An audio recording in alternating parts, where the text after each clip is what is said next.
slippery tactic to dodge any real responsibility for his words and actions. And it is, in my view, absurd coming from somebody who's trying to win confirmation for a job that is entirely about making recommendations. These recommendations are going to have life or death consequences for the American people. Mr. Kennedy, if you are confirmed, your recommendations determine which vaccines senior citizens get for free through Medicare. Your recommendation will determine which vaccines are given to millions of kids. Peddling these anti-vaccine conspiracy theories as our chief health officer is going to endanger the lives of kids and seniors across the nation. Just look at what happened when Mr. Kennedy inserted himself into an anti-vaccination crisis in the island nation of Samoa. He traveled there himself to push his views and pour fuel on the fire of a measles outbreak that began due to low vaccination rates. In the end, 83 Samoans died, mostly kids, from a disease that is easily preventable. Americans cannot afford to import this experiment to our great nation. On other healthcare matters, from abortion to universal healthcare, Mr. Kennedy has changed his views so often it is nearly impossible to know where he stands on so many of the basic issues that impact Americans' daily lives. In a gobsmacking statement of irresponsibility, in November 2023, Mr. Kennedy said that he wanted to pause infectious disease research for 8 years. Mr. Kennedy has indicated he's open to restricting access to the abortion medication mifepristone, which remains a primary target of the Republican crusade against reproductive freedom. I took this on back in 1990 when I chaired the first congressional hearing on the topic. The science was clear then. It's even clearer today. Mifepristone is safe. The only reason it's under question in 2025 is because people with a political agenda have been out lying about it. Women deserve to know if Mr. Kennedy will abuse his power as our country's chief health officer to essentially implement a national abortion ban by restricting access to the safe and legal medication. Meanwhile, as the Trump budget office threw the Medicaid program into chaos yesterday, Republicans in Congress are proposing deep cuts to the program that will rip away health care from millions of Americans who count on this vital lifeline. Cuts to Medicaid of this magnitude are going to jack up the cost of health insurance. It'll shutter nursing homes and rural hospitals, deprive seniors and Americans with disabilities of home-based care. That approach amounts to handing over our nation's health system to for-profit insurance companies who've made a fortune delaying and denying care. Mr. Kennedy has virtually no knowledge or experience in handling these issues. It leaves him unprepared to take on a crisis like the nation witnessed yesterday when the Trump budget office shut down the federal Medicaid payment portal. After a careful review of Robert F. Kennedy Jr.'s statements, actions, and views, materials that I have reviewed personally and closely, I've reached the conclusion that he should not be entrusted with the health and well-being of the American people.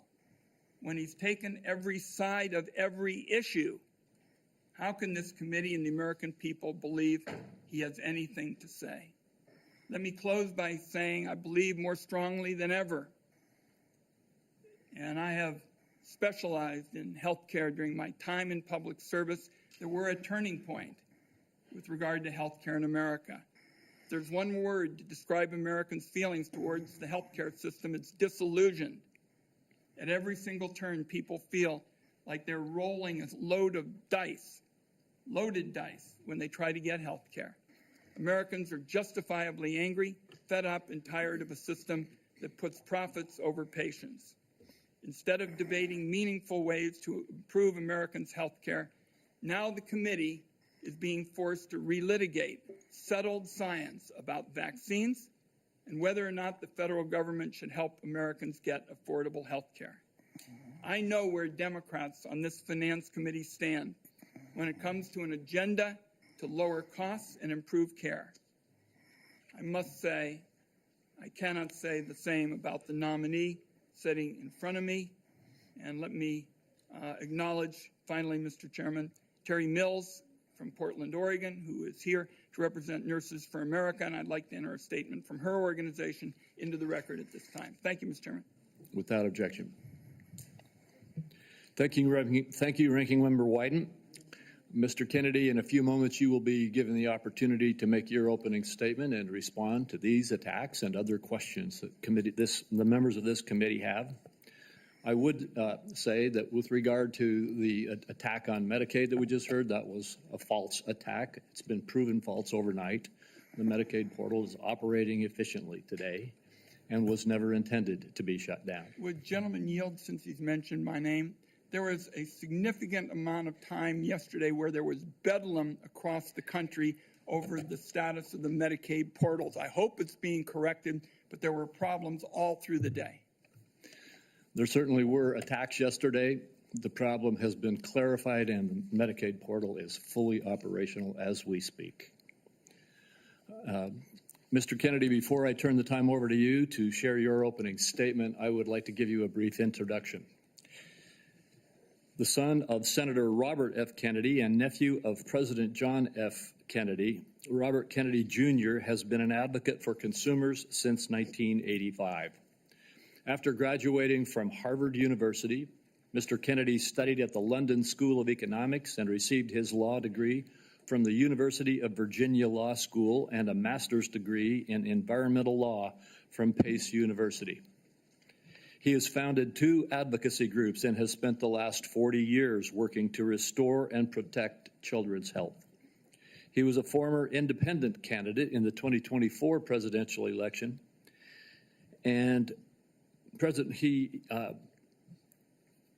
Trump nominated him this year to be in November of 2024 to be the HHS secretary.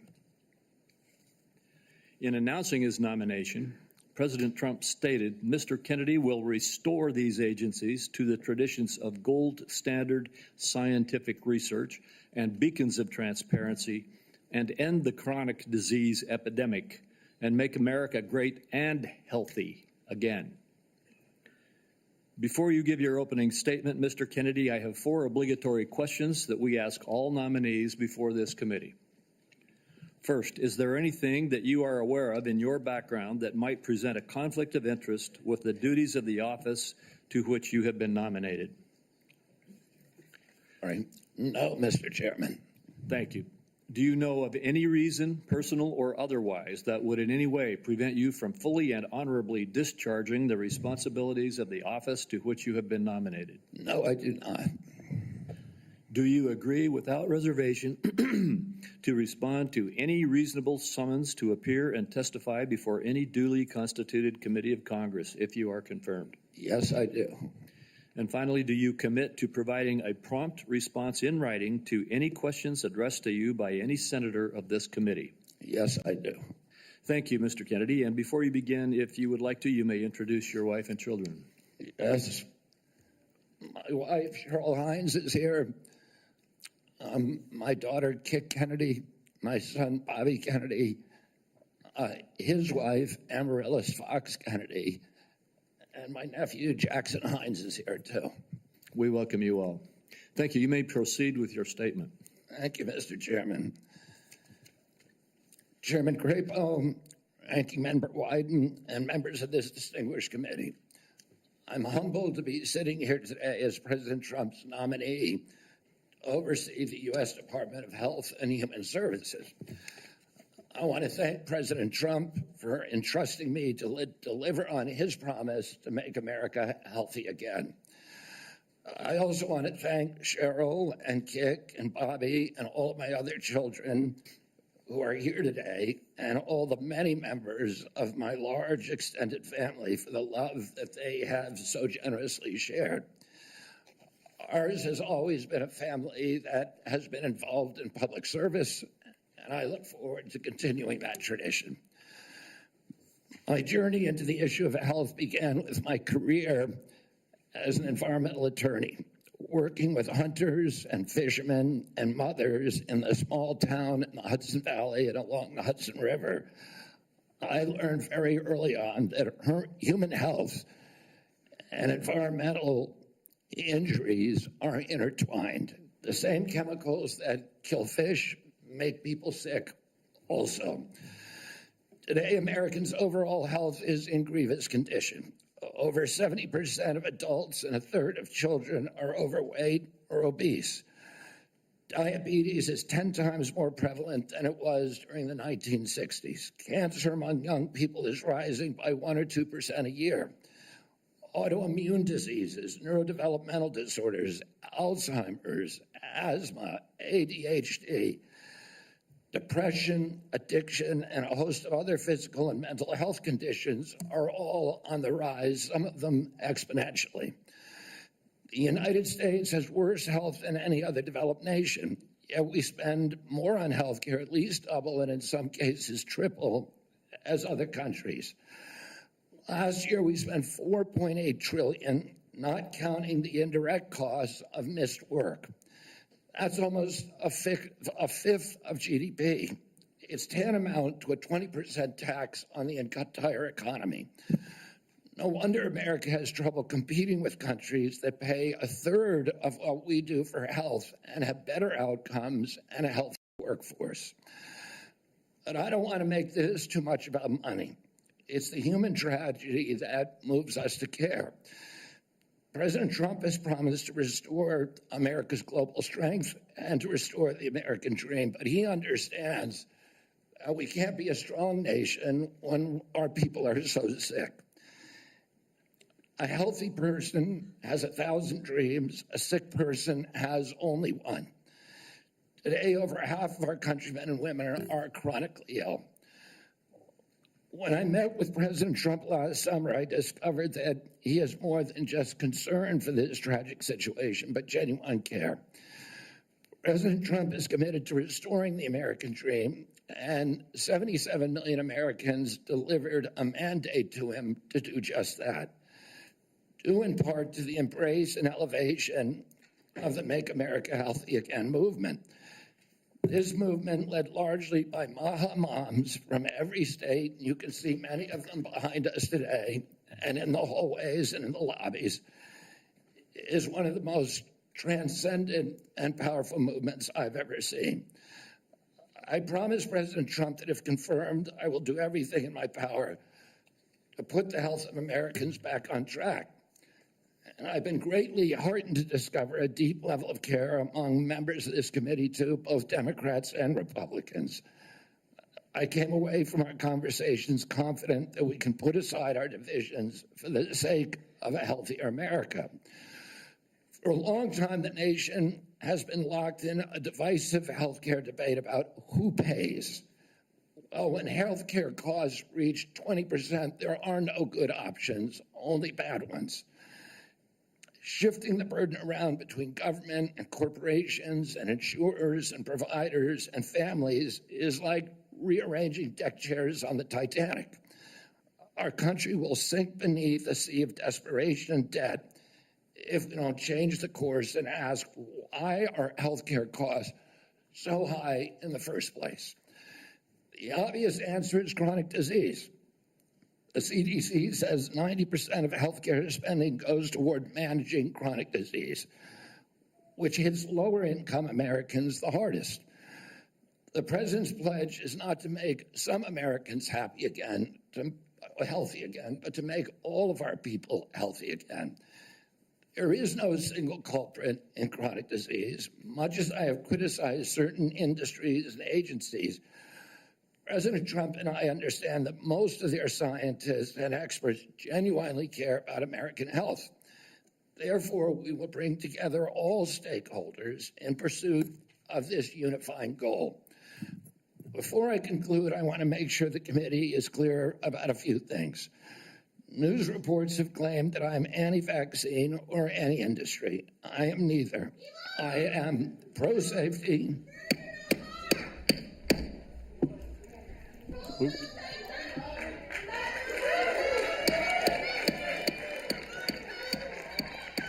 have order. Please proceed, Mr. Kennedy. I am pro-safety. I worked for years to raise awareness about the mercury and toxic chemicals in fish, and nobody called me anti-fish. And I believe that that vaccines play a critical role in healthcare. All of my kids are vaccinated. I've written many books on vaccines. My first book in 2014, the first line of it is, I am not anti-vaccine, and the last line is, I am not anti-vaccine. Nor am I the enemy of food producers. American farms are the bedrock of our culture, of our politics, of our national security. I was a 4-H kid, and I spent my summer working on ranches. I went to work with our farmers. I want to work with our farmers and food producers to remove burdensome regulations and unleash American ingenuity. MAHA simply cannot succeed without a partnership, a full partnership of American farmers. In my advocacy, I've often disturbed the status quo by asking uncomfortable questions. Well, I'm not going to apologize for that. We have massive health problems in this country that we must face honestly. And the first thing I've done every morning for the past 20 years is to get on my knees and pray to God that He would put me in a position to end the chronic disease epidemic and to help America's children. That's why I'm so grateful to President Trump for the opportunity to sit before you today and seek your support and partnership in this endeavor. I will conclude with a promise.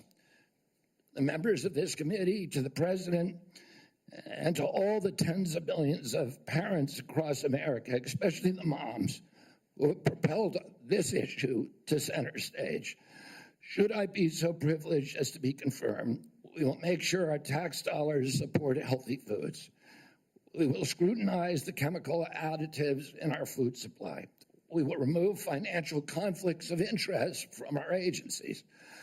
We will create an honest, unbiased, gold standard science at HHS, accountable to the President, to Congress, and to the American people. We will reverse the chronic disease epidemic and put the nation back on the road to good health. Thank you. Thank you, Mr. Kennedy. Mr. Kennedy, I will begin. Each of us will have 5 minutes to ask you questions, and then at the conclusion of the hearing, if there are further questions, there will be an opportunity for those questions to be submitted to you, and I ask that you respond to them promptly.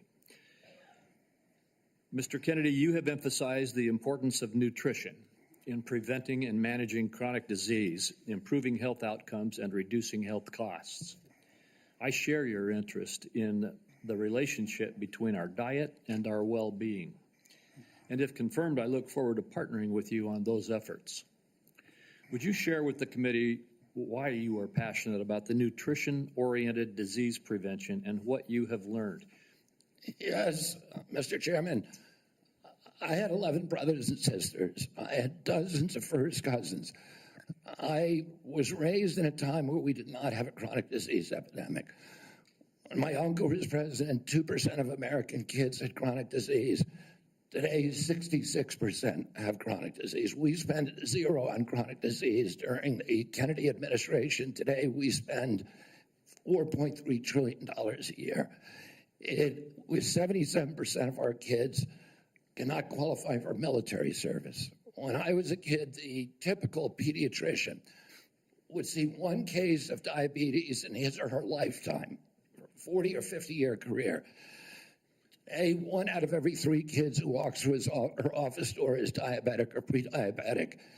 And the most recent data from NIH shows 38% of teens are diabetic or pre-diabetic. Autism rates have gone from 1 in 10,000 to 1 in 1,500, depending on what studies you look at. In my generation today, 70-year-old men 1 in 34 in my kids' generation. We've seen this explosion of autoimmune disease, of allergic diseases.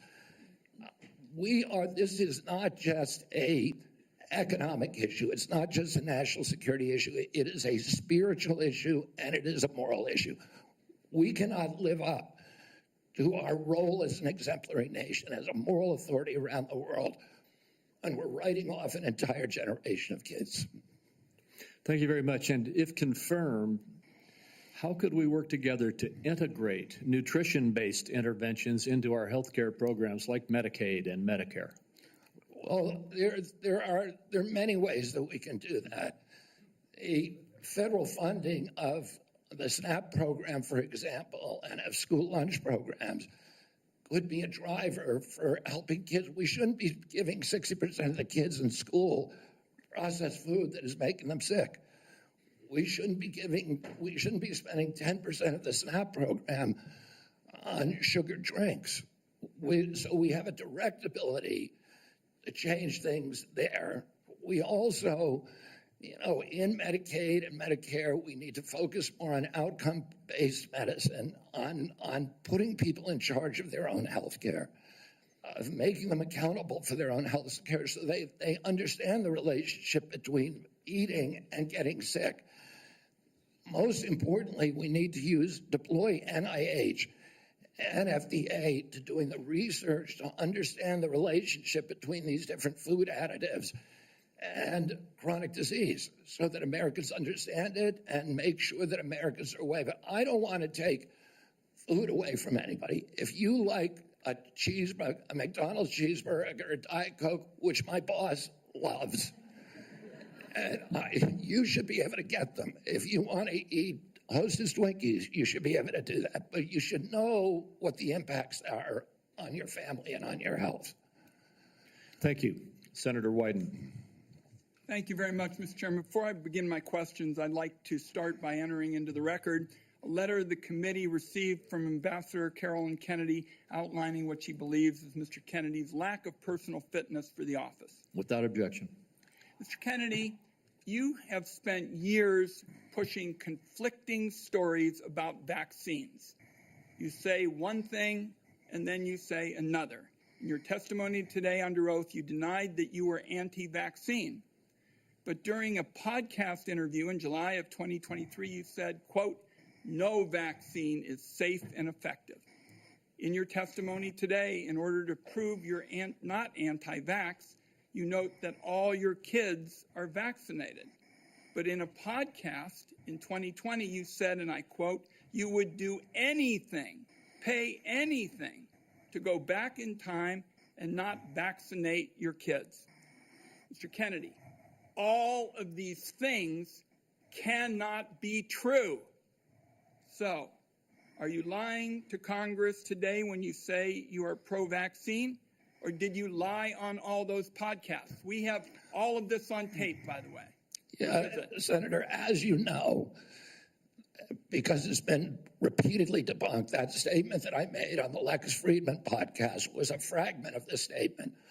He asked me, and anybody who actually goes and looks at that podcast and will see this, he asked me, are there vaccines that are safe and effective? And I said to him, some of the live virus vaccines are. And I said, there are no vaccines that are safe and effective, and I was going to continue for every person. Every medicine has people who are sensitive to them, including vaccines. Right. So he interrupted me at that point. I've corrected it many times, including on national TV. You know about this, Senator Wyden, so bringing this up right now is dishonest. let's be clear about what you've actually done then, since you want to deny your statements. For example, you have a history of trying to take vaccines away from people. In May of 2021, you petitioned the Food and Drug Administration to not only block Americans from having access to the COVID vaccine, but to prevent any future access to the life-saving vaccine. Are you denying that? Your name is on the petition. We brought that petition after CDC recommended the COVID vaccine without any scientific basis or 6-year-old children. Most experts agree today, even the people who did it back then, that COVID vaccines are inappropriate for 6-year-old children who basically have a zero risk from COVID. That's why I brought that lawsuit. I don't want to. I want to emphasize Mr. Kennedy, the facts.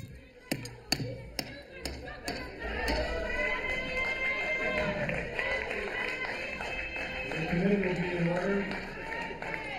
And to the audience. Hold on for a second, Mr. Kennedy. To the audience. Comments from the audience are inappropriate and out of order. And if there are any further disruptions, the committee will recess until the police can restore order. Please follow the rules of the committee. Mr. Kennedy, you may proceed. I also want to point out that your recitation of what happened in Samoa is absolutely wrong, and you know it's wrong.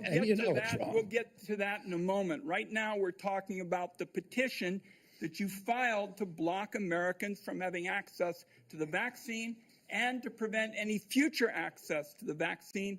Those facts are on the record. My third question to you is, you made almost $5 million from book deals, mostly promoting junk science. In 2021, in a book called The Measles Book, you wrote that parents had been, quote, misled into believing that measles is a deadly disease and that measles vaccines are necessary, safe, and effective. The reality is measles are, in fact, deadly and highly contagious, something that you should have learned after your lies contributed to the deaths of 83 people, most of them children, in a measles outbreak in Samoa. So my question here is, Mr. Kennedy, is measles deadly, yes or no? The death rate from measles historically in this country in 1963, the year before the introduction of the vaccine, was 1 in 10,000. Let me explain what happened in Samoa. In Samoa in 2017 or 2015, there were 2 kids who died following the MMR vaccine. And the vaccination rates in Samoa dropped precipitously from about 63% to the mid-30s, so they've never been very high. And in 2018, 2 more kids died following the MMR vaccine, and the government of Samoa banned the MMR vaccine. I arrived a year later when vaccination rates were already below any previous level. I went there, nothing to do with vaccines. I went there to introduce a medical informatics system that would digitalize records in Samoa and make health delivery much more efficient. I never gave any public statement about vaccines. You cannot find a single Samoan who will say, I didn't get a vaccine because of Bobby Kennedy. I went in June of 2019. The measles outbreak started in August. Oh, clearly I had nothing to do with the measles. Not only that, Mr. Kennedy, Senator, if you let me finish, Senator. You have had some time. If you let me finish, Senator. If you let me finish. There are 83 people died. When the tissue samples were sent to New Zealand, most of those people did not have measles. We don't know what was killing them. The same outbreak occurred in Tonga and Fiji, and no extra people died. There were 7 measles outbreaks in the 13 years prior to my arrival. I just would like to get my time back. The nominee wrote a book saying that people had been misled into believing that measles is a deadly disease. He's trying now to play down his role in Samoa. That's not what the parents say. That's not what Governor Green says. It's time to make sure that we blow the whistle on actually what your views are. At least we're starting. We need to move Senator, on. I support the measles vaccine. I support the polio vaccine. I will do nothing as HHS secretary that makes it difficult or discourages people from taking either of those Anybody vaccines. who believes that ought to look at the measles book you wrote saying parents have been misled into believing that measles is a deadly disease. That's not true. We need to move on. Senator Grassley. Welcome. I'm going to do like I did in my office. I'm just going to make some points to you. I got about 7 I want to quickly get done. And then at the end, I'm going to ask if you disagree with anything I say and then address those things you disagree with. I'll make sure I save time for you to do that. A key responsibility of each member of Congress is oversight. Oversight allows us to hold bureaucrats accountable to the rule of law, and it helps keep faith with taxpayers. I expect HHS to provide timely and complete responses to congressional oversight. Number 2, PBMs, something you and I discussed in our office. I've been working to hold pharmacy benefit managers accountable in order to lower prescription drug prices. I expect you to work with us to hold PBMs accountable, and that may even ask in your support for legislation that's before the Congress. Drug pricing. Senator Durbin and I have for a while been trying to get a bill passed that requires price disclosures on TV ads for prescription drugs. Knowing what something costs before buying it is just common sense. President Trump tried to do this by regulation in his first term. Vice President Vance co-sponsored our bill last Congress. I ask you to support this bill, or if you can do it by regulation, to do it by regulation. On rural health care, the previous administration dragged its feet in opening up slots for rural community hospital demonstration programs. It also ignored concerns from rural pharmacies when implementing changes to Medicare Part D, and ignored rural needs when it comes to distributing physician residency slots. I expect you to prioritize rural Americans' health care needs. On agriculture, in our meeting earlier this month, we talked at length about agriculture. You prefaced the conversation by saying you will not have jurisdiction over these issues. I expect you to leave agricultural practice regulations to the proper agencies, and for the most part, that's USDA and EPA. On dietary guidelines, I've sent letters to the Secretaries of Agriculture at HHS requesting that they provide information regarding conflicts of interest on the Dietary Guideline Advisory Committee to increase transparency. I expect you to provide Congress with confidential financial disclosures from the Advisory Committee before finalizing dietary guidelines, so we know that nobody has a vested interest in it, is having undue influence. Lastly, HHS, Office of Refugee Resettlement Oversight.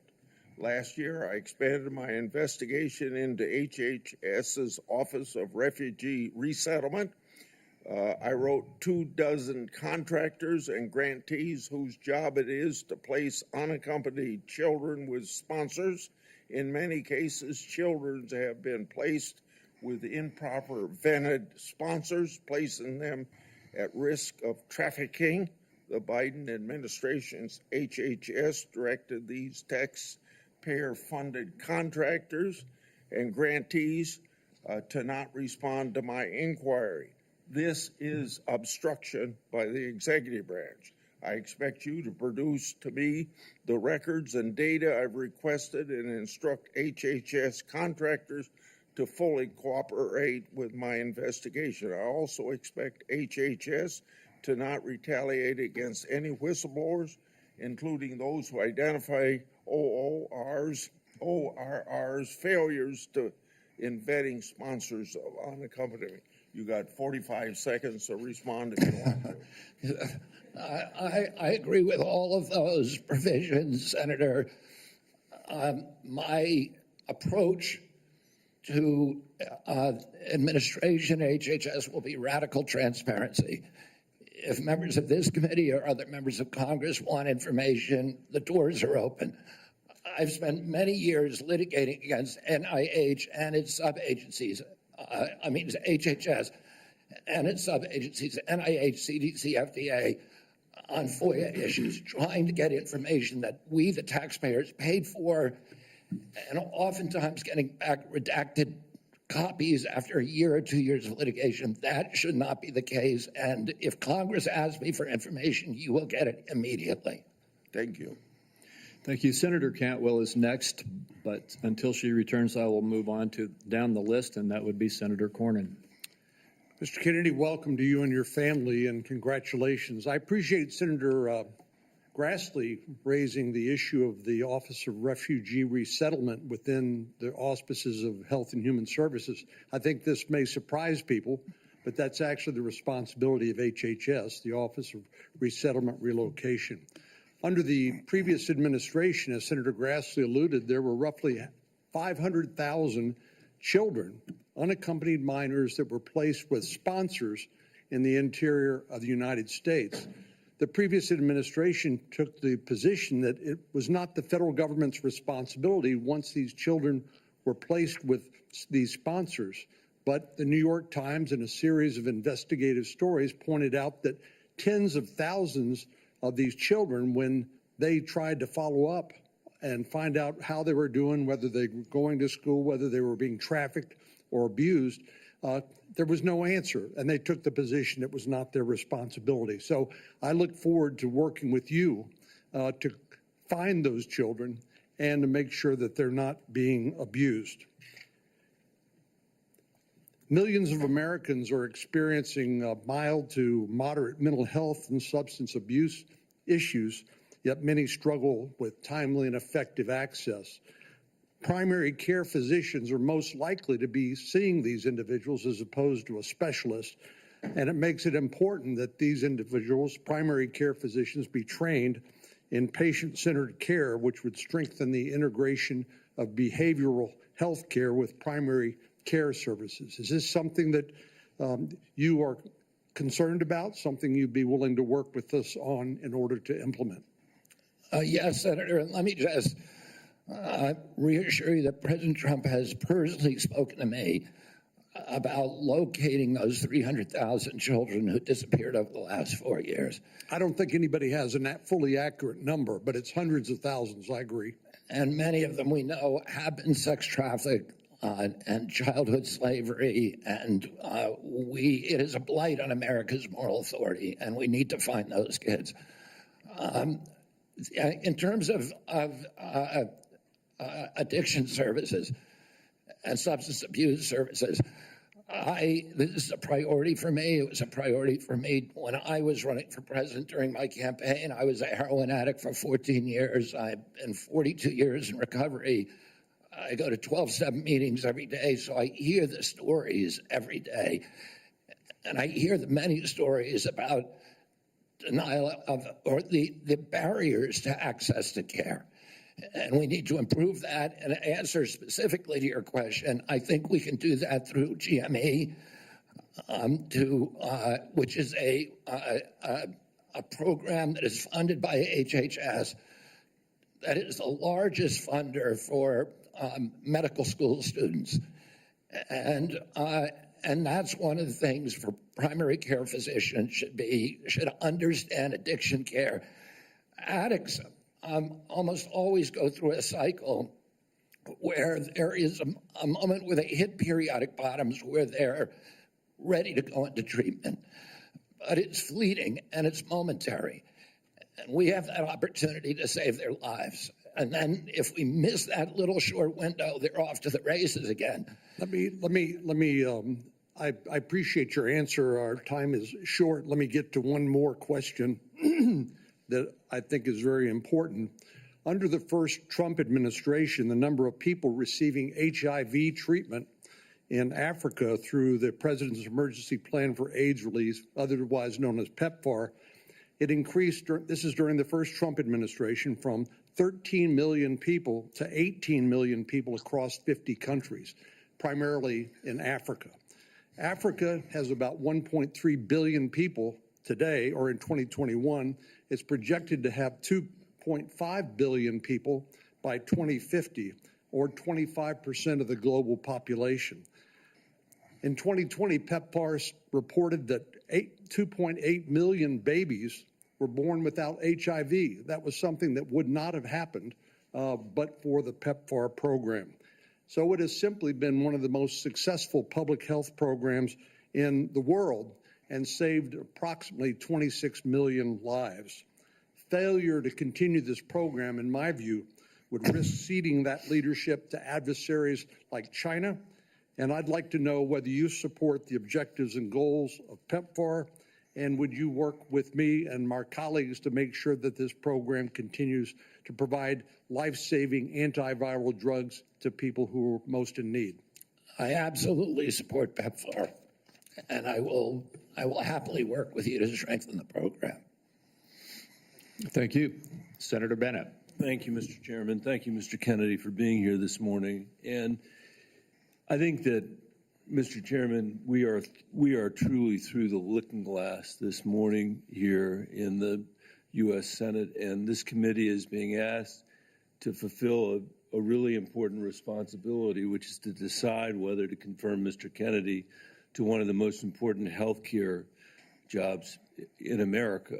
And the reason I think it's so important is for many of the reasons you said in your opening statement, which is that we live in the richest country in the world, and we have some of the worst health outcomes of any industrialized country in the world.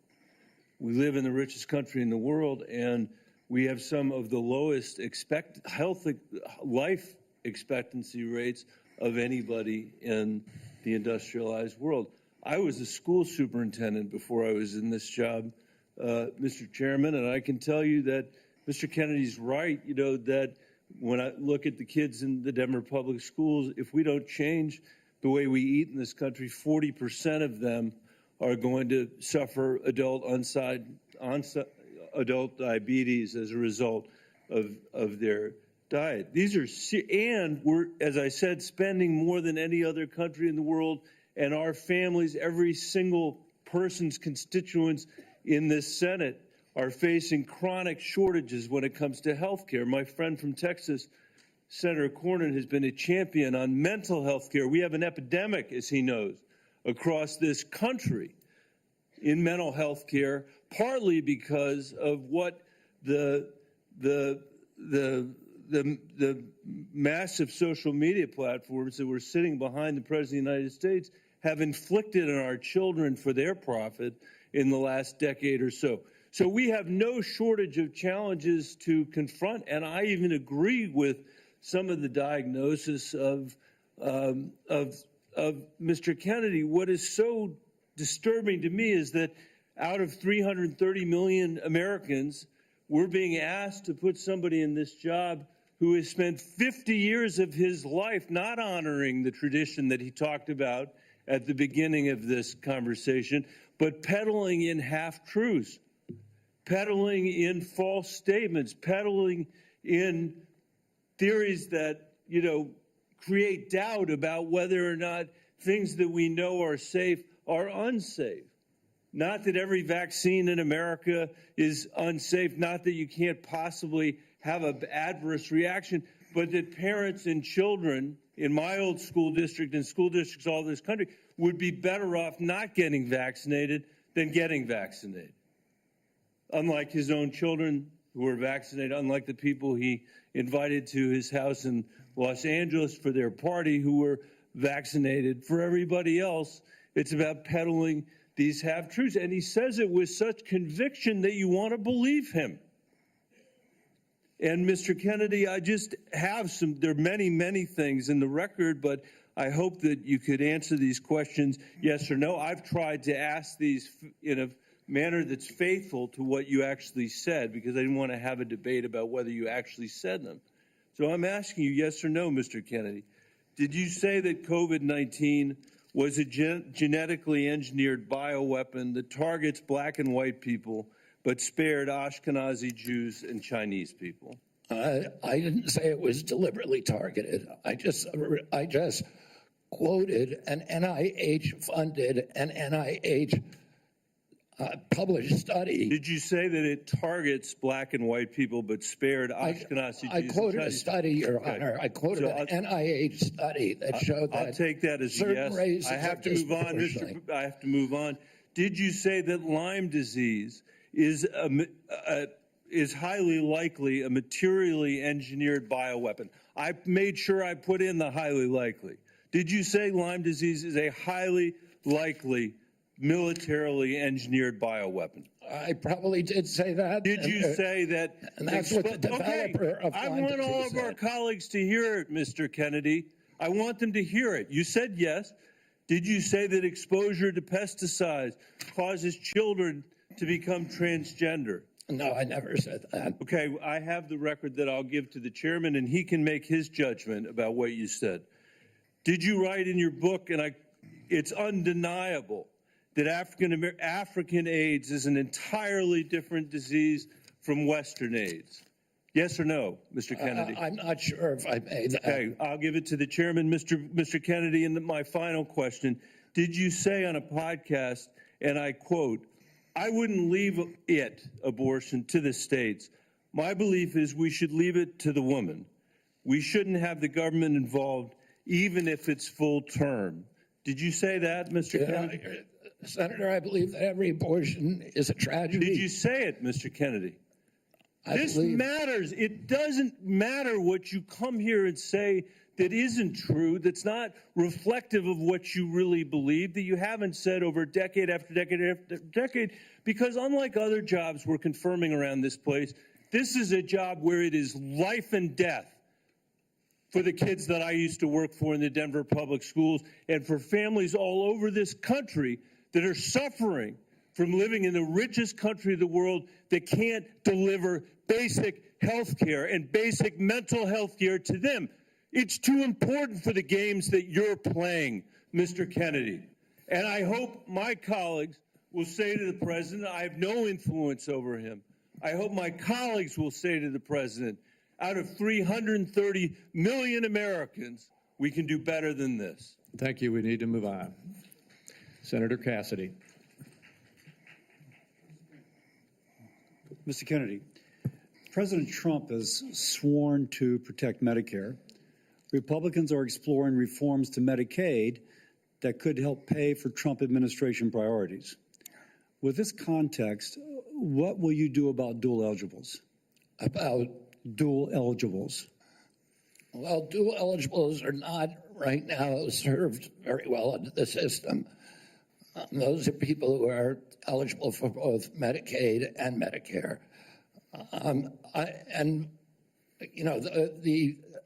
I suppose my answer to that is to make sure that the programs are consolidated, that they're integrated, and the care is integrated. I look forward to working with you, Dr. Cassidy, on making sure that we take good care of people who are Thank you. dual eligible. And how do you propose that we integrate those programs? Does Medicare pay more, Medicare pay less, Medicaid pay more, Medicaid pay less? How do we do that? Well, I'm not exactly sure because I'm not in there. I mean, it is difficult to integrate them because Medicare is under fee-for-service. It's paid for by employer taxes. Medicaid is fully paid for by the federal government, and it's not fee-for-service. So I do not know the answer to that. I look forward to exploring options with you. Republicans, again, are looking at ways to potentially reform Medicaid to help, pay for President Trump's priorities, but to improve outcomes. What thoughts do you have regarding Medicaid reform? Well, Medicaid is not working for Americans, and it's specifically not working for the target population. Most Americans, like myself, I'm on Medicare Advantage, and I'm very happy with it. Most people who are on Medicaid are not happy. The premiums are too high. The deductibles are too high. The networks are narrow. The best doctors will not accept it in the best hospitals. And particularly, Medicaid was originally designed for a target population of the poorest Americans. It's now been dramatically expanded. And the irony of the expansion is that the poorest Americans are now being robbed. Their services have dramatically decreased, even though we've increased the price of Medicare by 60% over the last 4 years. The target population is being robbed. With that we need to figure said, out other options. Obviously, you've thought about that. and I appreciate that. What reforms do you recommend, again, that would improve services, I suppose, but also make it more cost efficient? Well, President Trump has given me the charge of improving quality of care and lowering the price of care for all Americans. There are many things that we can do. I mean, what we want to, the ultimate outcome, I think, is to increase transparency, to increase accountability, and to transition to a value-based system rather than a fee-based system, So rather than a service-based on system. Medicaid in particular, can you just kind of take those kind of general principles and apply it to the Medicaid program? You know, listen, I think that there are many, many options with telemedicine, with AI right now. And, you know, there's including direct primary care systems. We're seeing that movement grow across the country. There's one of the largest providers. So going back to Medicaid though, and speaking of these specific advances, what reforms are you proposing with these ideas vis-a-vis Medicaid? Well, I don't have a broad proposal for dismantling the program. Of course not saying that. I think what we need to do is we need to experiment with pilot programs in each state. We need to keep our eye on the ultimate goal, which is value-based care, which is transparency, accountability, access. And one more thing, going back to Medicare, you mentioned you're an MA. You mentioned earlier the Medicare fee for service. Do you have any kind of thoughts as to whether or not patients on fee for service should move into MA, or how should we handle that? Whether patients who are on Medicare fee for and service. traditional Medicare, Yes. that's their choice right now. I mean, we have, I think, 32 million Americans, or 30 million Americans on Medicare, on traditional Medicare, and then another 34 on Medicare Advantage, roughly half and half. And I think more people would rather be on Medicare Advantage because it offers very good services, but people can't afford it. It's much more expensive. In answer to your first question, there are all kinds of exciting things that we can be doing, including cooperatives, which President Trump has supported, including health savings accounts, which President Trump has supported. All of these things to make people more accountable for their own health. And so we'd bring the cooperatives and the health savings accounts into Medicare and Medicaid? Exactly. We try to increase those, the use of those, and to direct primary care, to continue to transition into a value-based program that is private. Americans don't, by and large, do not like the Affordable Care Act. People are on it. They don't like Medicaid. They like Medicare. And they like private insurance. We need to listen to what they would prefer to be on private insurance. Most Americans, if they can afford to be, will be on private insurance. We need to figure out ways to improve care, particularly for elderly, for veterans, for the poor in this country. And Medicaid, the current model is not doing that. I would ask, any of the Democrats who are chuckling just now, do you think all that money, the $900 billion that we're sending to Medicaid every year, has made Americans healthy? Do we think it's working for anybody? Are the premiums low enough? We do need to move on. Senator Warner. Well, I got to tell you, for literally hundreds of thousands of Virginians, Medicaid is what prevents them from health crises on a daily and weekly basis. And some imaginary new plan, and if there was a new plan that was to be the basis of what Trump was going to do in repealing Obamacare, I would have thought by now we'd have seen it.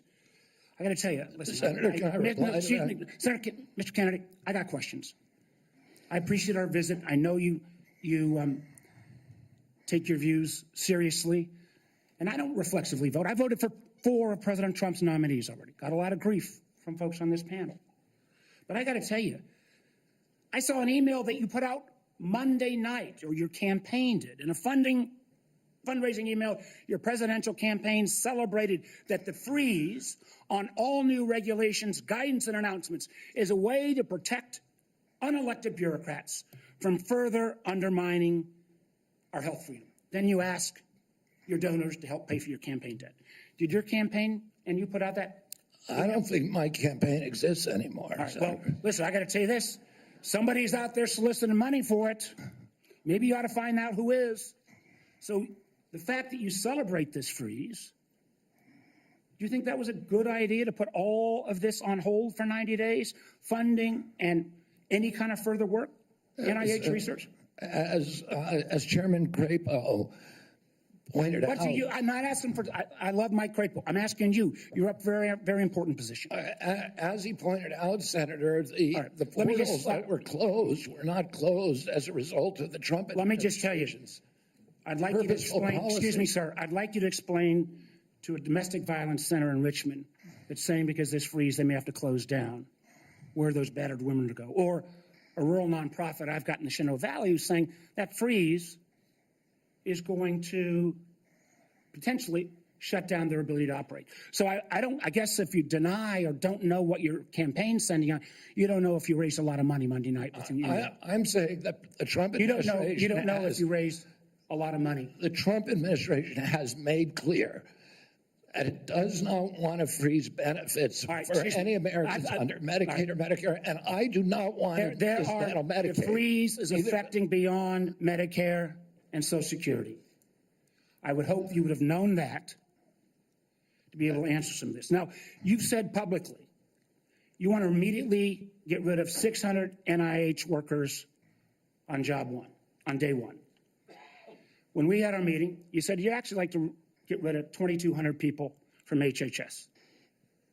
Which offices are you going to start cutting and riffing these 2,200 workers from? Senator, there's 200 political appointees that are changed during every administration. So if you got rid of those 200 political appointees, you're not going to replace them with your political appointees? Well, President Biden this year changed 3,000 employees at HHS. 3,750 at NIH. You're 2,200. What departments are you going to pick them from? Well, the same as President Biden did when he changed 3,000 out. Let me just, I'm down to a minute 30. The chairman's been generous with colleagues on both sides. I may have to go a couple minutes over, but let me just say, so let's just answer, this would be, I hope, since you're asking to become the top healthcare official in the United States in terms of HHS, huge ramifications, and part of this job is to be the senior advisor to the president on health issues. So when we're looking at this purge and we're looking at laying off workers, when we're looking at potentially the president's illegal offer to try to buy out federal employees, which I would say to any federal employees, think twice. Has this individual in his business world ever fulfilled his contracts or obligations to any workers in the past? But if you are in this position, will you pledge that you will not fire federal employees who work on food safety, work on trying to preventing things like salmonella? Senator, there are 91,000 employees. So that I take that as that's a simple yes, and I'm going to take that as a no. Run that agency I take that as a no. Will you actually? We talked about protecting Americans from cyber criminals, something we need to do a lot more on.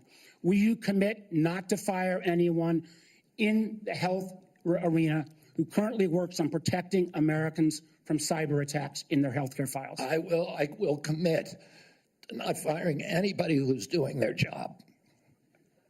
Based on your opinion, based upon your opinion, or your political agenda, or Mr. Trump's political agenda? Based upon my opinion. So I guess that means a lot of the folks who've had any type of views on vaccines will be out of work. Will you freeze grant funding for community health centers? Will you freeze federal funds for community health centers, the way the current administration has done?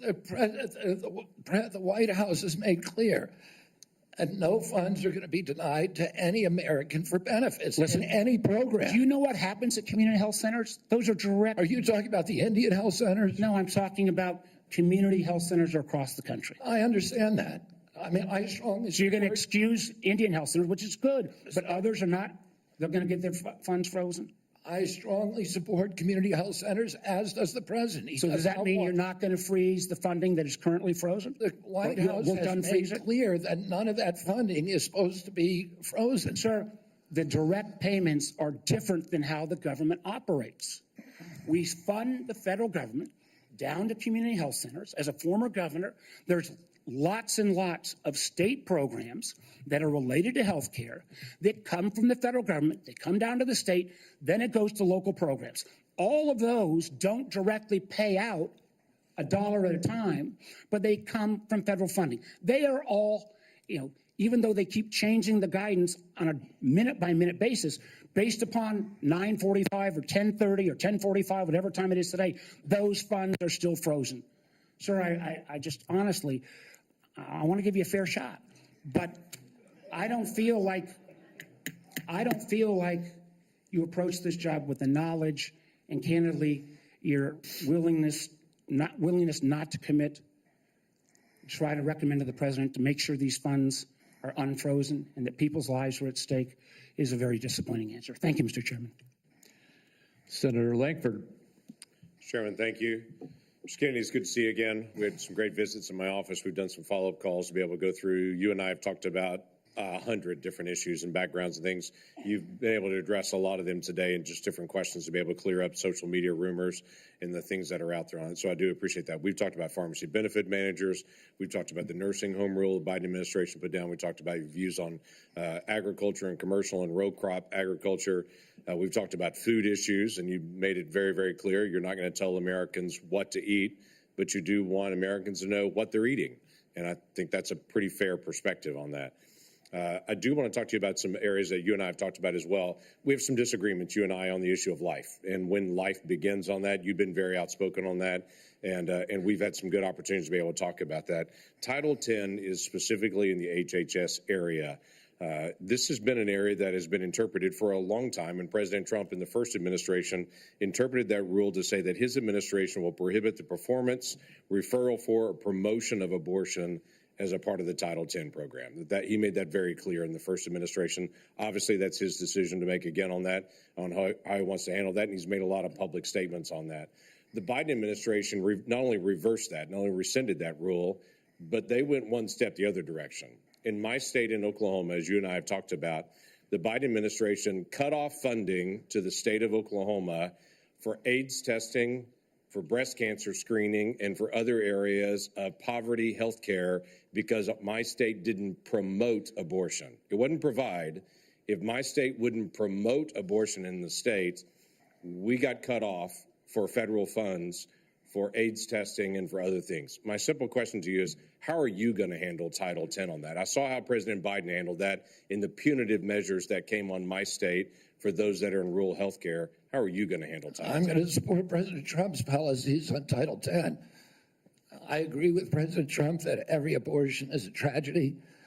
I agree with him that we cannot be a moral nation if we have 1.2 million abortions a year. I agree with him that the states should control abortion. President Trump has told me that he wants to end late-term abortions, and he wants to protect conscience exemptions, and that he wants to end federal funding for abortions here or abroad. That's Title 10. I serve at the pleasure of the president. I'm going to implement his policies. Thank you for that. President Biden, when he came in, immediately closed down the Office of Civil Rights and Conscience Protections within HHS.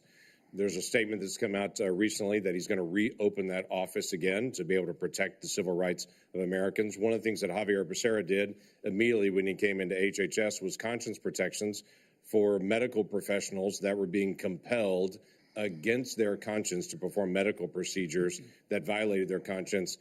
Javier Becerra stepped in immediately into HHS and withdrew that and said, no, the federal government will tell you what you believe about these issues. You don't have conscience protections anymore, and refuse to protect those folks.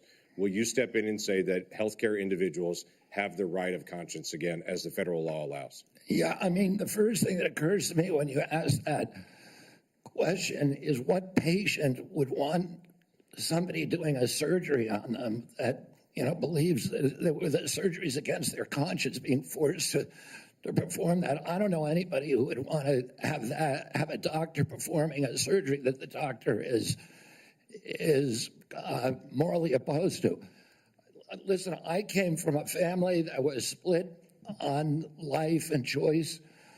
I have cousins today who believe that abortion at any stage is equivalent to homicide. Now, there are other people who believe the opposite. But the good thing in my family that I really loved is that we were able to have those conversations and respect each other. And I wish that we could do that nationally. And if forcing somebody to participate in a medical procedure as a provider that they believe is murder does not make any sense to me. We need to welcome diversity in this country. We need to respect diversity. And we need to respect each other when we have different opinions and not force our opinions on other people. Yeah, thank you for that. The FDA, under the Biden administration, changed the rules for the chemical abortion drug and said you no longer need to see a physician. So if you have an ectopic pregnancy or all kinds of, don't even go anymore to see a physician. But they also changed an area that has been, something that's been very particular, you've talked about a lot, and that's transparency. They changed the position and said, don't tell us if there's a side effect on this drug unless she dies. But other than that, don't tell us anymore. Literally, don't give transparent information to the American people or to the women who take this drug anymore. We don't want that reported. My question to you is, will FDA move to be able to actually give transparency to the American people and to say, this drug is no different than any other drug. We're not going to protect it just because it's political for some folks. People should know side effects on this drug, and there should be reporting. Yeah, I mean, it's against everything we believe in this country that patients or doctors should not be reporting adverse events. We need to know what adverse events are. We need to understand the safety of every drug, mifepristone and every other drug. And President Trump has made it clear to me that one of the things, he is not taking a position yet on mifepristone, a detailed position, but he's made it clear to me that he wants me to look at safety issues. And I'll ask NIH and FDA to do that. Thank you. Senator Whitehouse. Thank you, Chairman. Mr. Kennedy, I only have 5 minutes with you, and I've got a lot of experience with CMS, so you're just going to have to listen. 2 things. One, if you want to move from advocacy to public responsibility, Americans are going to need to hear a clear and trustworthy recantation of what you have said on vaccinations, including a promise from you never to say vaccines aren't medically safe when they in fact are, and making indisputably clear that you support mandatory vaccinations against diseases where that will keep people safe. You're in that hole pretty deep. We've just had a measles case in Rhode Island, the first since 2013. And frankly, you frighten people. 2, I want to air harms that Rhode Island has experienced from a remorseless, senseless CMS bureaucracy. CMS has for years maintained a reimbursement system that the bureaucracy could never explain, never justify, that persistently pays Rhode Island providers less than neighboring Massachusetts and Connecticut providers. A differential of 23 and 26% in our regional healthcare market. The Pending Ahead program can begin to remedy this, at least for value-based care, and it must. There has to be payment parity in the region. Rhode Island's healthcare system is bleeding out because we aren't paid what neighboring hospitals and doctors are paid. And the one act CMS took on this years ago was to make it worse. The CMS bureaucracy has also attacked one of the best accountable care organizations in the country, Rhode Island's Integra Family Doctors. Tried to throw them off the shared savings program because they said Integra years ago briefly fell 137 patients short of the 5,000 patients that ACOs need. CMS wouldn't listen until a court found that to be unjustified, likely illegal, irreparable harm to this high-performing ACO and its patients, and contrary to the public interest. That must stop. Last, CMS has refused to approve waivers granted elsewhere for Rhode Island from rules that are stupid for Medicare patients who are nearing the end of their days. Here's what families see. Granny is home dying. She needs to transfer to a nursing home, and Medicare insists on putting her 3 days and 2 nights in a hospital. Expensive, frightening to Granny and the family, and stupid. Granny's home dying and can't get palliative and curative care together. Inhumane and stupid. Granny's home dying and can't get home care if she can still get out into the yard or be driven to see the shore, to see Narragansett Beach, say, one more time, to recall childhood memories before she dies. Inhumane and stupid. Granny's home dying and the family's exhausted. And the respite care benefit is not to send a nurse or a caregiver, but to stuff Granny in an ambulance and haul her off to a hospital. Some respite. It's all expensive, frightening, inhumane, and stupid. But the insensate CMS bureaucracy takes a court order to be awakened to the harm they cause.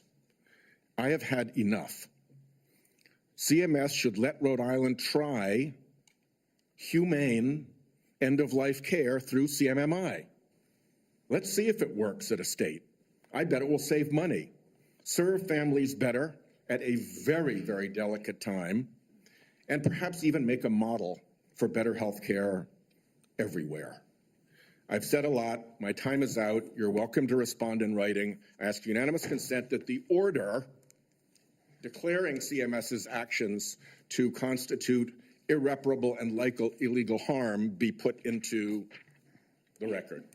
Without objection. Let me just respond very briefly. Senator Whitehouse, I'm an implacable enemy of tyrannical, insensate bureaucracies and stupid rules, and I will work with you to make CMS responsive to the needs of Rhode Island and to remedy those disparities that you talk about. I am familiar with the Integra Health plan, and it is the template for what we ought to be doing is a value-based plan. And I look forward to you to making sure that we create pilot programs like this.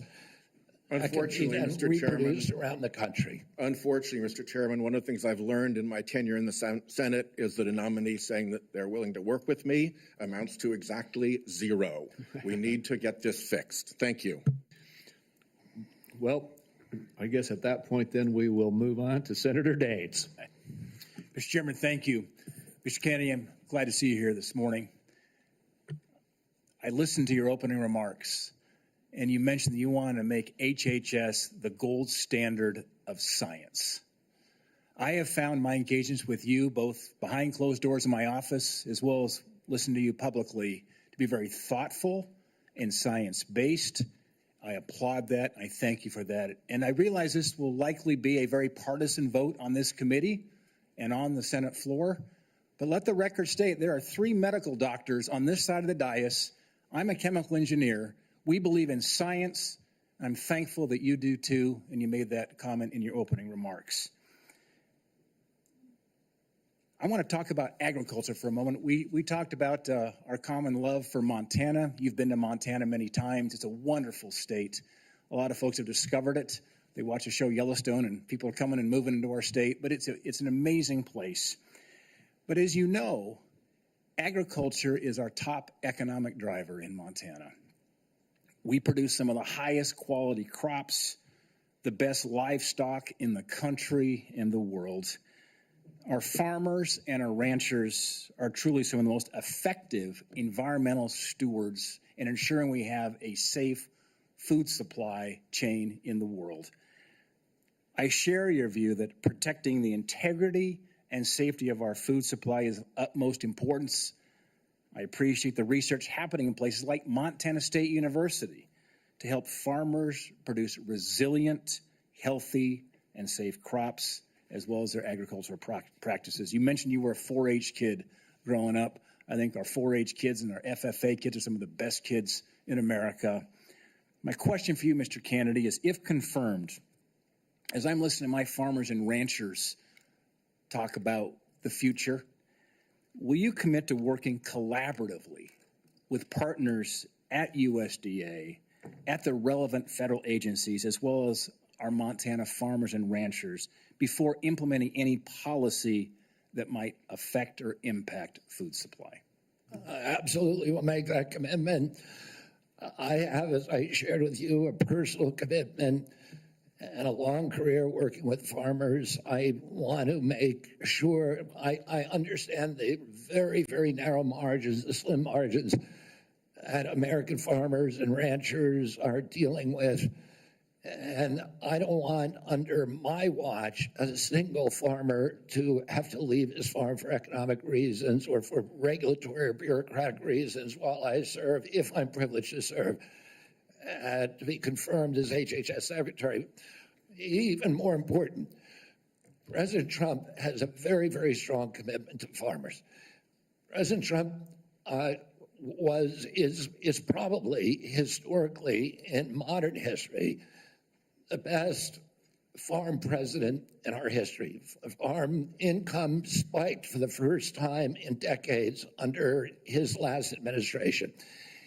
He got solid support from farmers across the country. Farm country is Trump country.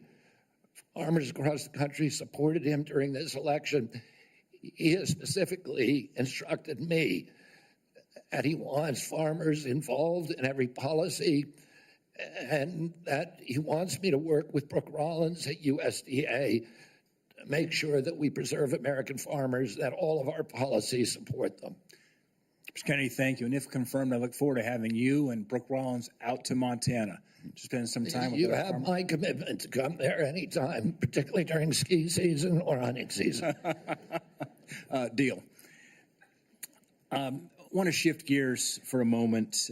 As we discussed in the meeting we had in my office, mifepristone was approved in 2000. The FDA has been under scrutiny and brought to court for failure to properly assess this drug, as well as subsequent deregulations Senator Langford described that have occurred over the past 25 years.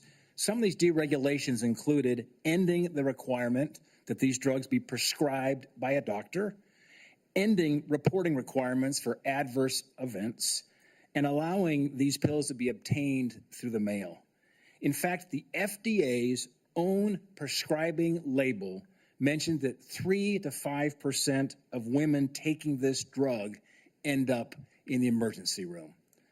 My question is, if confirmed as Secretary of HHS, will you commit to working with the FDA Commissioner to review these deregulatory actions that are threatening the safety of women? Sorry, Senator. As I said to Senator Langford, I think it's immoral to have a policy where patients are not allowed to report adverse events and where doctors are discouraged from doing that. President Trump has asked me to study the safety of mifepristone. He has not yet taken a stand on how to regulate it. Whatever he does, I will implement those policies, and I will work with this committee, make those policies make sense. Thank you, Mr. Kennedy. Senator Hassan. Thank you, Mr. Chair and Ranking Member Wyden, and welcome, Mr. Kennedy, and to your family as well. I want to start with a couple of concerns I have, and just briefly on Medicaid. States share in the funding of Medicaid. Millions of disabled children in this country are alive because of Medicaid. Millions of people with addiction in this country are in recovery because of the services provided to them by Medicaid.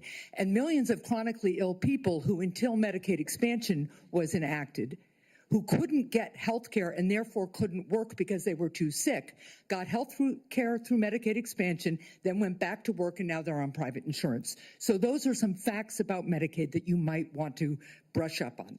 Now, I'm also extremely concerned about your endorsement of radical fringe conspiracies that, if implemented at HHS, would put American families' lives at risk. Vaccines are one of our greatest public health triumphs. And you don't need, I'm not talking about abstract medical science. One of the people who helped raise me was my grandfather, who was a pediatrician. He practiced medicine in this country from 1921 until the mid-1980s. And I heard details about the difference those vaccines made in saving lives in the children who were under his care. Vaccination has helped to eradicate many deadly diseases in the United States, including polio and smallpox, something we should be proud of as Americans.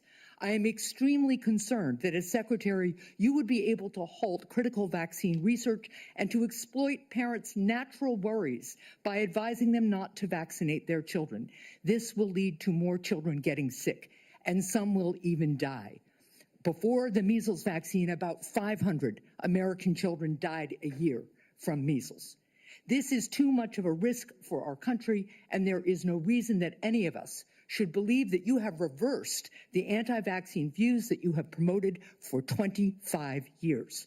For example, you have previously falsely suggested that the polio vaccine killed many, many, many, many more people than polio ever did by causing fatal cancers, while rigorous safety studies show that to be completely false. Now, let's go to something we agree upon. I am really heartened to see that one area where we agree on is on women's reproductive freedom. In your own words, it's not the government's place to tell people what to do with their bodies. You said that, correct? Yep.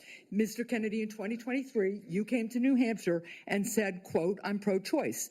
I don't think the government has any business telling people what they can or cannot do with their body." So you said that, right? Yes. Yep. But you also said we need to trust the women to make that choice because I don't trust government to make any choices. You said that too, right? Yes. It is remarkable that you have such a long record of fighting for women's reproductive freedom, and really great that my Republican colleagues are so open to voting for a pro-choice HHS secretary. So, Mr. Kennedy, I'm confused. You have clearly stated in the past that bodily autonomy is one of your core values. The question is, do you stand for that value or not? When was it that you decided to sell out the values you've had your whole life in order to be given power by President Trump? Senator, I agree with President Trump that every abortion is a tragedy, that we can't be a moral authority in this country. Right, so, but that isn't what you said back in New Hampshire in 2023. My question is exactly when did you decide to sell out your life's work and values to get this position? Senator, I agree with President Trump that every abortion is a tragedy. So what you're telling us, just to be clear, because my time is limited, is that regardless of what you believe, regardless of what values you have, if President Trump tells you to do something, you're going to do it. You said just now the discussion about mifepristone. Oh, he's asked me to study the safety of it. Here are the safety studies that tell us mifepristone is safe and effective. And I asked Mr. Chair that these about 40 studies be admitted to the record by unanimous consent. Without objection. So the studies are there. The safety is proved. The science is there. But what you're telling us is if President Trump orders you to take action to make it harder for women to get direly needed health care, you'll follow his order. If Mr. Trump as he did yesterday, orders a halt on Medicaid payments that are essential for taking care of people with disabilities all around this country, you're going to follow that order because you are willing to sacrifice your values, your knowledge, if President Trump tells you to do that. That, to me, is unacceptable in a Secretary of Health and Human Services. As I explained before, the White House has issued a statement saying that that policy will not deprive any American of benefits. The problem is the White House issued that statement only after we pointed out the damage it would do, and it became politically uncomfortable for them. You know what else that freeze on federal funding did? It halted funds for critical research that could cure pediatric cancer. So if the president tells you to do that, you're going to stop that too. That's enough. Thank you. Senator Cortez Masto is next. Thank you. Mr. Kennedy, thank you for coming into my office and having the conversation that we did. I appreciate your passion and your belief, and you've spent years really talking about the issues that matter to you, and I appreciate that. Let me ask you a couple of questions, though I just need some clarification. Right now, there's a 40-year-old law that requires hospital ERs accepting payment from Medicare to actually provide emergency care to patients. So let's say a woman experiencing a life-threatening condition like a heart attack goes to the ER. As a lawyer, you would agree that that federal law protects her right to emergency care, correct? Yes. So now a pregnant woman with life-threatening bleeding from an incomplete miscarriage goes to the ER. Let me rephrase that so you can hear. A pregnant woman with a life-threatening bleeding from an incomplete miscarriage goes to the ER, and her doctor also determines that she needs an emergency abortion. But she's in a state where abortion is banned. You would agree also as an attorney that federal law protects her right to that emergency care, correct? I don't know. I mean, the answer to that is I don't know. If the state bans Well, let me ask you this as an attorney. Doesn't federal law preempt state law? The federal Constitution does. Sometimes not every federal law preempts state laws. It could be unconstitutional. Now, I'm not trying to be evasive, let me Senator. ask you this. I'm just telling you I don't know the I answer appreciate to that. question. But what authority do you have over this as the director of HHS? What authority do I have? Yeah, to enforce the law. In what regards? To make sure that a hospital that receives payment from Medicare is ensuring that they're providing the necessary emergency care to patients when they present. It's actually the EMTALA law. So what authority as HHS director do you have with respect to EMTALA? My understanding is that I have budgetary power and that it's pretty much limited to that. But if you tell me I have another authority, I don't even think that. Well, let me tell you, we have a law enforcement branch at HHS. Actually, you do, and that's CMS. CMS actually investigates complaints of EMTALA violations, as well as the Health and Human Services Inspector General, who, by the way, was just recently fired by Donald Trump. So you will be enforcing EMTALA laws, and it's important that you understand their impact and don't play politics with the patient presenting at the ER based on a position that this administration has taken.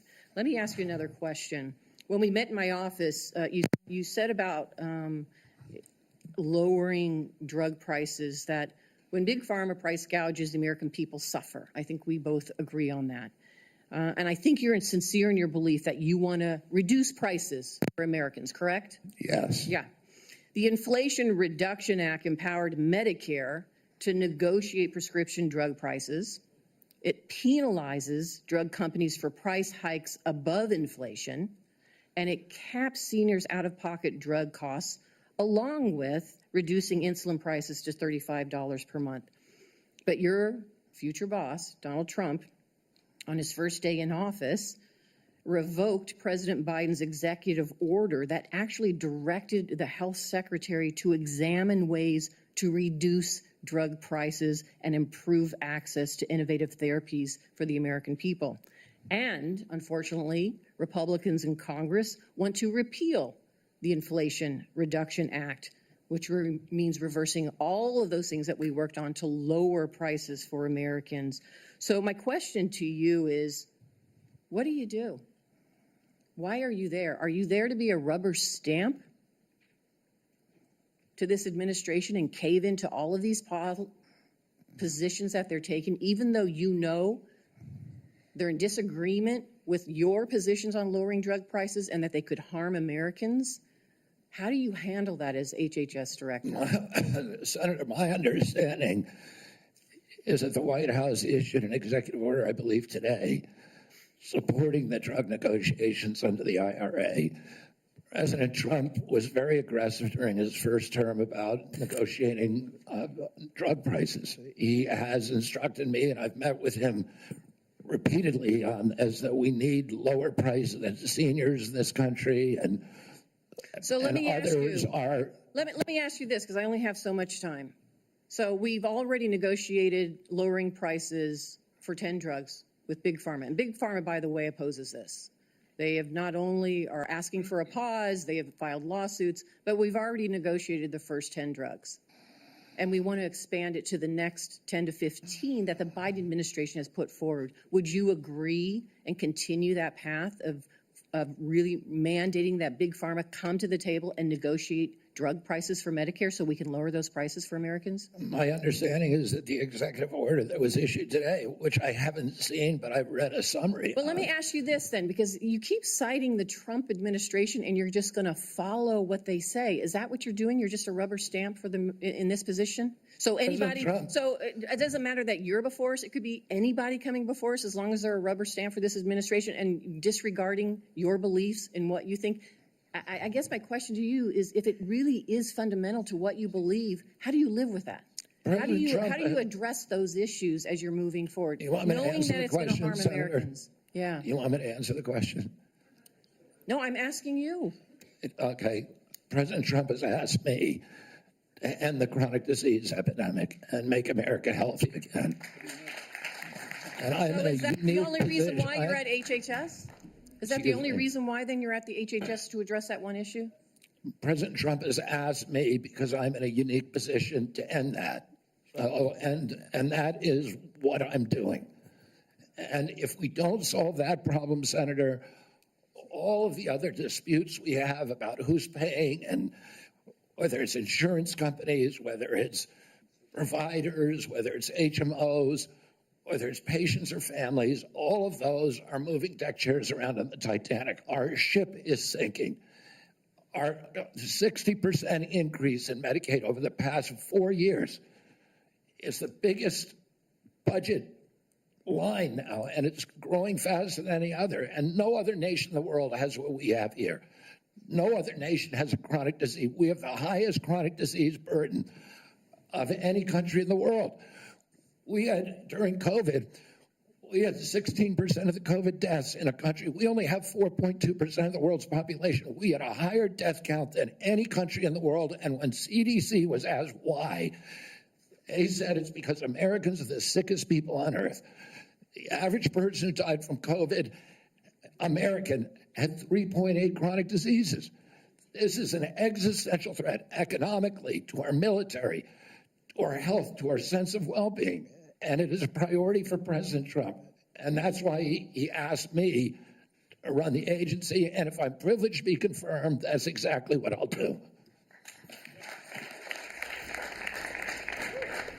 Senator Barrasso. Thanks so much, Mr. Chairman. Mr. Kennedy, thank you for taking time to visit with me in my office prior to today's hearing to talk about a lot of the important issues affecting health care in my home state of Wyoming, as well as the nation. I appreciate your willingness to serve our country.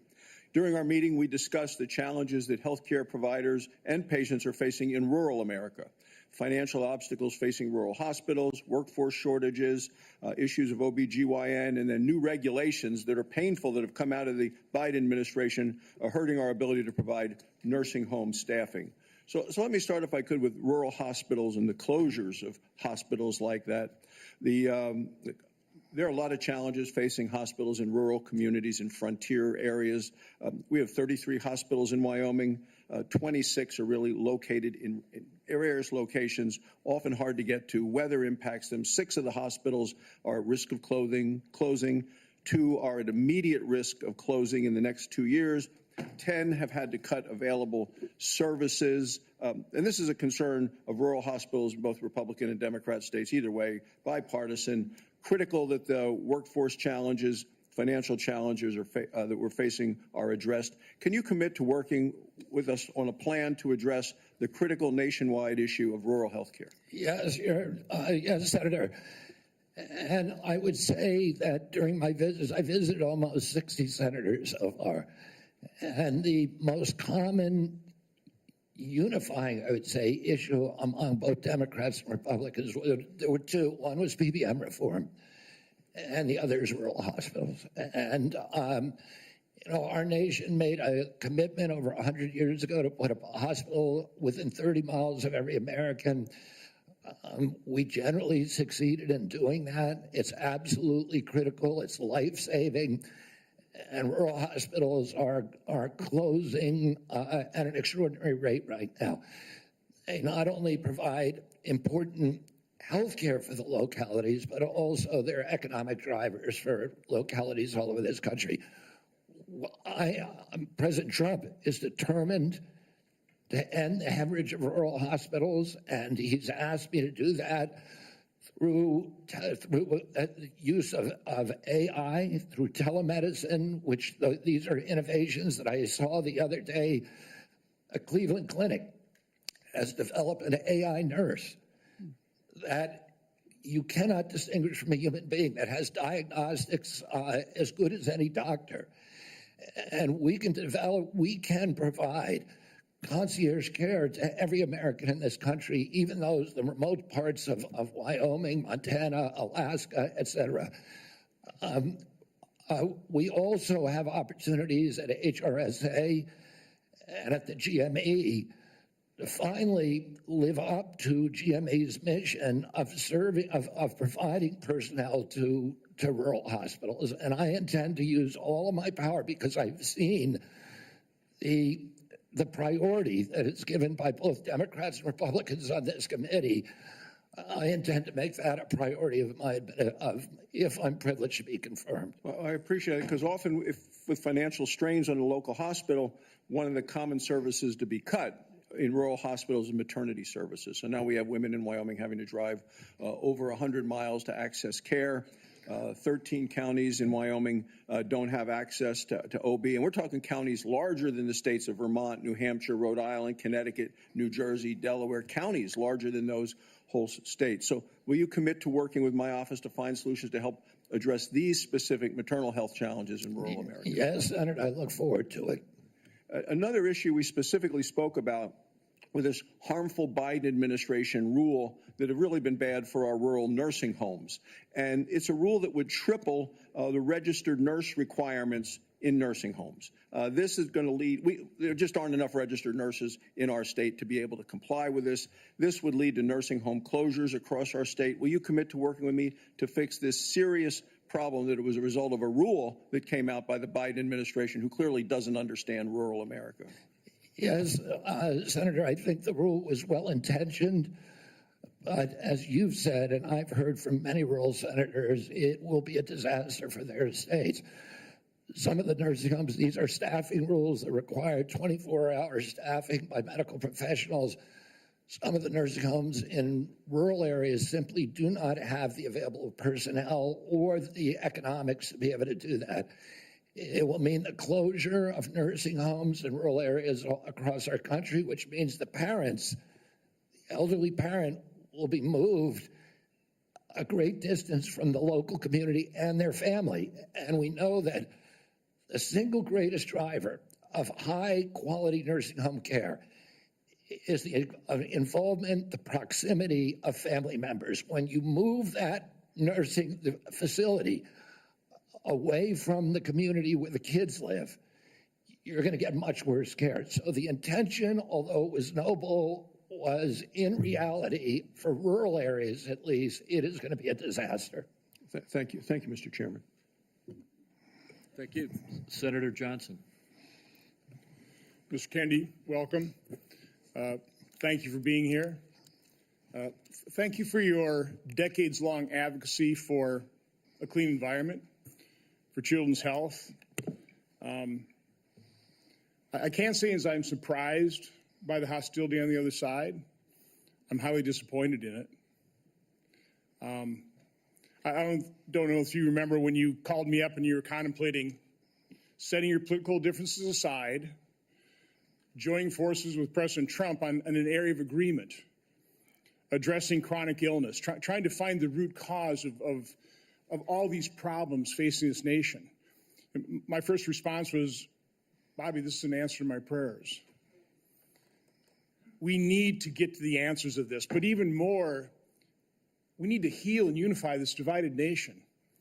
I'm not necessarily the most optimistic guy because we've got enormous challenges facing this nation, but I thought, wow, here's somebody from the left, somebody I don't agree with on many issues politically, coming together with President Trump and focusing on an area of agreement, something that the American people desperately want.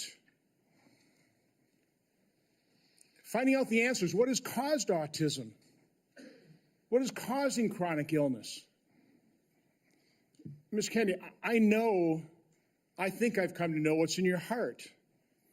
I think I know the personal and political price you've paid for this decision. I want to say publicly, I thank you for that. I truly appreciate what you're doing here. Can't we come together as a nation and do this? Can we do? Aren't you getting tired of this? I'm getting tired of this. So again, Mr. Kennedy, I need to enter in the record. These are just 11 letters of support signed by 63,000 people, thousands of doctors. From the American Association of American Physicians and Surgeons, Independent Medical Alliance, the North Carolina Physicians and Freedom Group, Governor Jeff Landry from Louisiana. These are Americans, nonpartisan. A lot of these people, I know because I've advocated with you. A lot of them are Democrats. They put their political differences aside. So, Mr. Chairman, I'd like to enter this in the record. Without objection. I also do want to, Mr. Kennedy, as long as I have you here, I've written over 70 oversight letters to the federal health agencies under the Biden administration. I've virtually gotten squat out of them, okay? What I get is we get, for example, 50 pages of Anthony Fauci's emails redacted. Oh, by the way, the latest one was 17 pages. Instead of issuing a health alert on the myocarditis they knew was impacting young men early in 2021, instead of issuing an alert on the Health Alert Network, they developed 17 pages of talking points. This was given to the public under a FOIA request. They had to go to court. They've got a new way of redacting. They don't black things out. They just give you white pages, so you don't even know what they have redacted. So again, I've issued a subpoena now to cover the information I've requested in 70 oversight letters. My question to you is, as Secretary of HHS, will you honor these requests from Congress, and will you make HHS transparent? Yeah, my approach to HHS, as I said before, Senator, is radical transparency. Democrats and Republicans ought to be able to come in and get information that was generated at taxpayer expense, that is owned by the American taxpayer. They shouldn't get redacted documents. Public health agencies should be transparent. And if we want Americans to restore trust in the public health agencies, we need transparency. I want to say something about what you first said. When I launched my campaign, it was about uniting Americans, Democrats and Republicans. There's no issue that should unite us more than this chronic health epidemic. There's no such thing as Republican children or Democratic children. These are our kids. 66% of them are damaged. I know what a healthy kid looks like because I had so many of them in my family. I didn't know anybody with a food allergy growing up, peanut allergy. Why do 5 of my kids have allergies? Why are we seeing these explosions in diabetes, rheumatoid arthritis, neurological diseases, depression, all of these things that are related to toxics in the environment? Why can't we just agree with each other to put differences about so many issues, intractable issues aside, and say, we're going to end this? I don't think anybody is going to be able to do this like I have because of my peculiar experience, because I've litigated against these agencies. When you litigate against them, you get a PhD in corporate capture and how to unravel it. I've written 6 books about these agencies. I know a lot about them and I know how to fix it. And there's nobody who will fix it the way that I do because I'm not scared of vested interests. I don't care. I'm not here because I want a position or a job. I have a very good life and a happy family. This is something I don't need. I want to do this because we're going to fix it. And the other thing is we are attracting now a caliber of people to HHS like never before in history. And they're entrepreneurs, they're disruptors, they're innovators of immense talent that are walking away, many of them from growing concerns. They're not coming there for position. They're coming there because they want to save our country. And they're from across the political spectrum.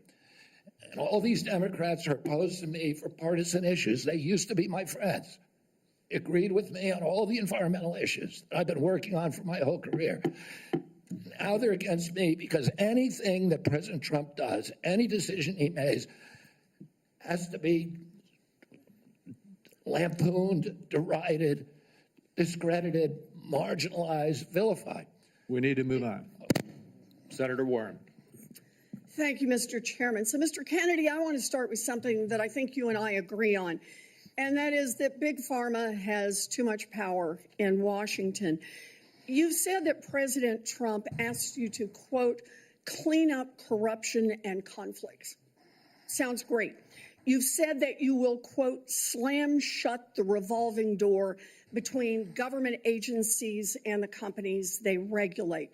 That also sounds great. So here's an easy question.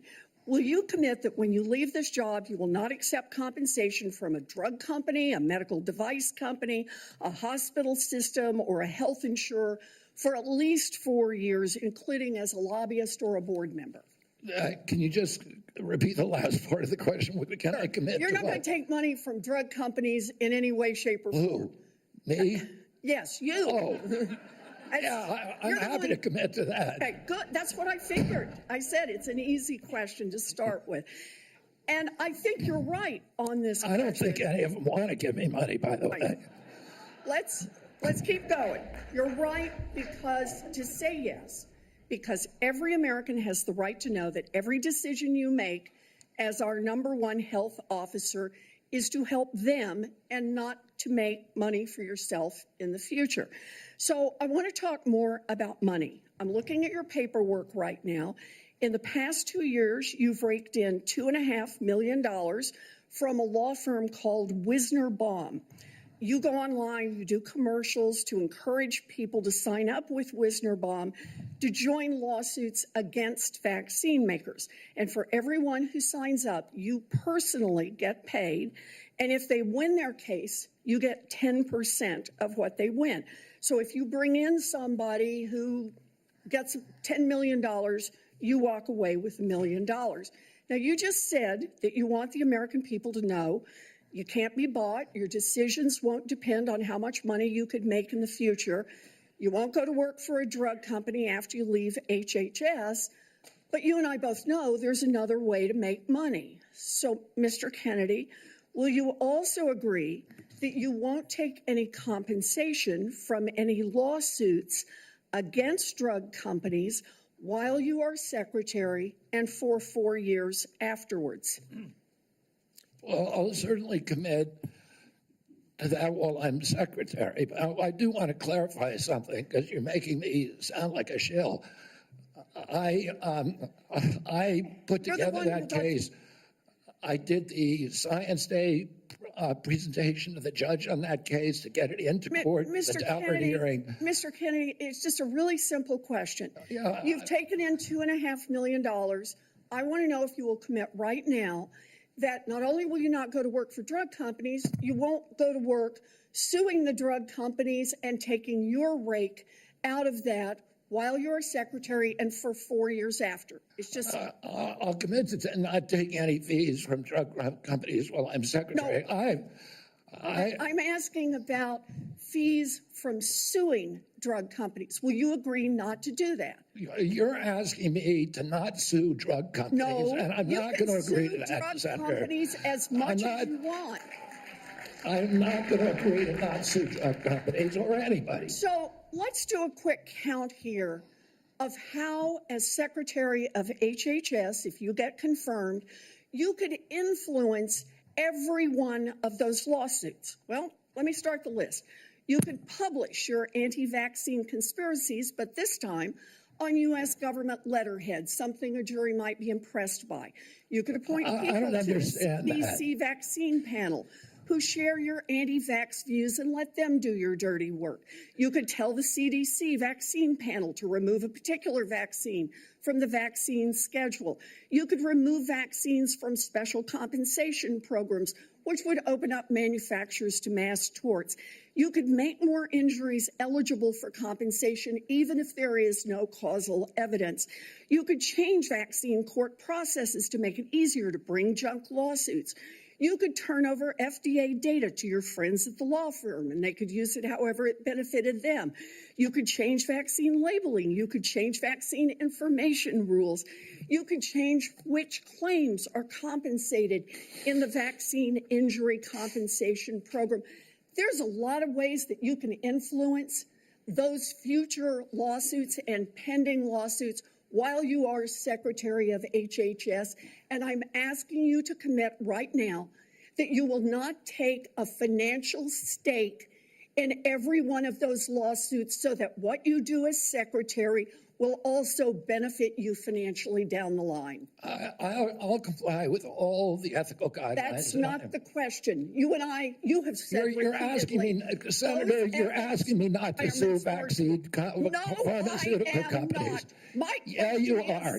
That's exactly what you're doing. Look, no one should be fooled here. As Secretary of HHS, Robert Kennedy will have the power to undercut vaccines and vaccine manufacturing across our country. And for all of his talk about follow the science and his promise that he won't interfere with those of us who want to vaccinate his kids, the bottom line is the same. Kennedy can kill off access to vaccines and make millions of dollars while he does it. Kids might die, but Robert Kennedy can keep cashing in. Senator, I support vaccines. I support the childhood schedule. I will do that. The only thing I want is good science, and that's it. How about then say you won't make money off what you do as Secretary of HHS? Before we go to Senator Tillis, I think it would be important for me to make it very clear that Mr. Kennedy has gone through the same Office of Government Ethics process as every single other nominee in the Finance Committee this year and in previous administrations. In addition to listing his assets, including the items that you've identified, he has signed an ethics letter that has been reviewed by the Office of Government Ethics concerning any possible conflict in light of its functions and the nominee's proposed duties. And we have a letter from the Office of Government Ethics that he hasn't complied completely with all applicable laws and regulations governing conflicts of interest. Mr. Chairman, point of information here. Have we had a single nominee come through who's made $2.5 million off suing one of the entities that it would be regulating and plans to keep getting a take of every lawsuit in the future? Have we had that before? I haven't reviewed the past documentation of every other nominee's financial interests, and so no. But I know that every single time we get a nominee, their financial interests are attacked. That's why we have the Office of Government Ethics. That's why they've reviewed everything that's in his record, and that's why he has even, I think, and I don't know that I want to ask him to get into it, but he has listed his assets and has gone through a discussion of the responsibilities under our ethics laws and is complied with all of those requirements. Senator Tillis. Thank you, Mr. Chairman. Mr. Kennedy, how's your morning going? So far, so good. Good. You came prepared. I'm glad that you did. You, I believe, addressed to my satisfaction a question about Title X and the president's priority with respect to Planned Parenthood. Can you just affirm that you are 100% behind the president's policy on Title X and the implementation? I'm 100% behind it, Senator. Thank you. You know, it's amazing to me that people, well, first off, you need to understand I was in a judiciary hearing this morning. It's very clear to me that some of these nominations are going to be shirts and skins. So no matter what you answer in the affirmative, they're going to ask you one more question so that you won't be able to answer in the affirmative. That's just the way the game gets played when we have nominees like yourself. So I think you're handling yourself well. I got a real quick question for you. Are you a conspiracy theorist? That is a pejorative, Senator, that's applied to me, mainly to keep me from asking difficult questions of powerful interests. I was told that I was a conspiracy theorist. That label was applied to me because I said that the vaccines, the COVID vaccine, didn't prevent transmission and it wouldn't prevent infection, when the government was telling people, Americans, that it would. I was saying that because I was looking at the monkey studies in May of 2020. I was called a conspiracy. Now everybody admits it. I was called a conspiracy theorist because I said red dye caused cancer. And now FDA has acknowledged that and banned it. I was called a conspiracy theorist because I said fluoride lowered IQ. Last week, JAMA published a meta-review of 87 studies saying that there's a direct inverse correlation between IQ loss. All right, so I'm going to assume I could go on for about a week. So is there any one of them that you can say, you got me? That really was a conspiracy theory, or are you in a position to submit for the record? I think it'd just be helpful for every one of these narratives for you to submit that maybe for the record. You said something about SNAP lunch. I was in the State House in North Carolina before I came here, and anytime I'd go visit an elementary school, the first thing I would do is go to the trash cans in the cafeteria. And what we have now are kids that are not eating the food because the dictates of the federal government have made it something that they don't want. But they say, well, it's a healthy alternative. It has processed materials in it, and it's not particularly attractive to them. So they throw it away. Trash cans full of food that these kids didn't eat. So then what do? They go eat snacks, or they go eat or they drink a sugared drink. The SNAP program, everything you've said about the SNAP program, I agree with. I think that we should be very, very strict about that, and it's going to make some people uncomfortable in the food manufacturing segment, produce healthy foods that we can put in the SNAP program. That's the way to address it. But we also need to look at the school health program. I was PTA president 22 years ago at my daughter's high school, and I feel like we've got these kids that need help. We've got to guide them through a process. Many of them are probably on Medicaid, and Medicaid's failing them. Everybody here says Medicaid is sacrosanct.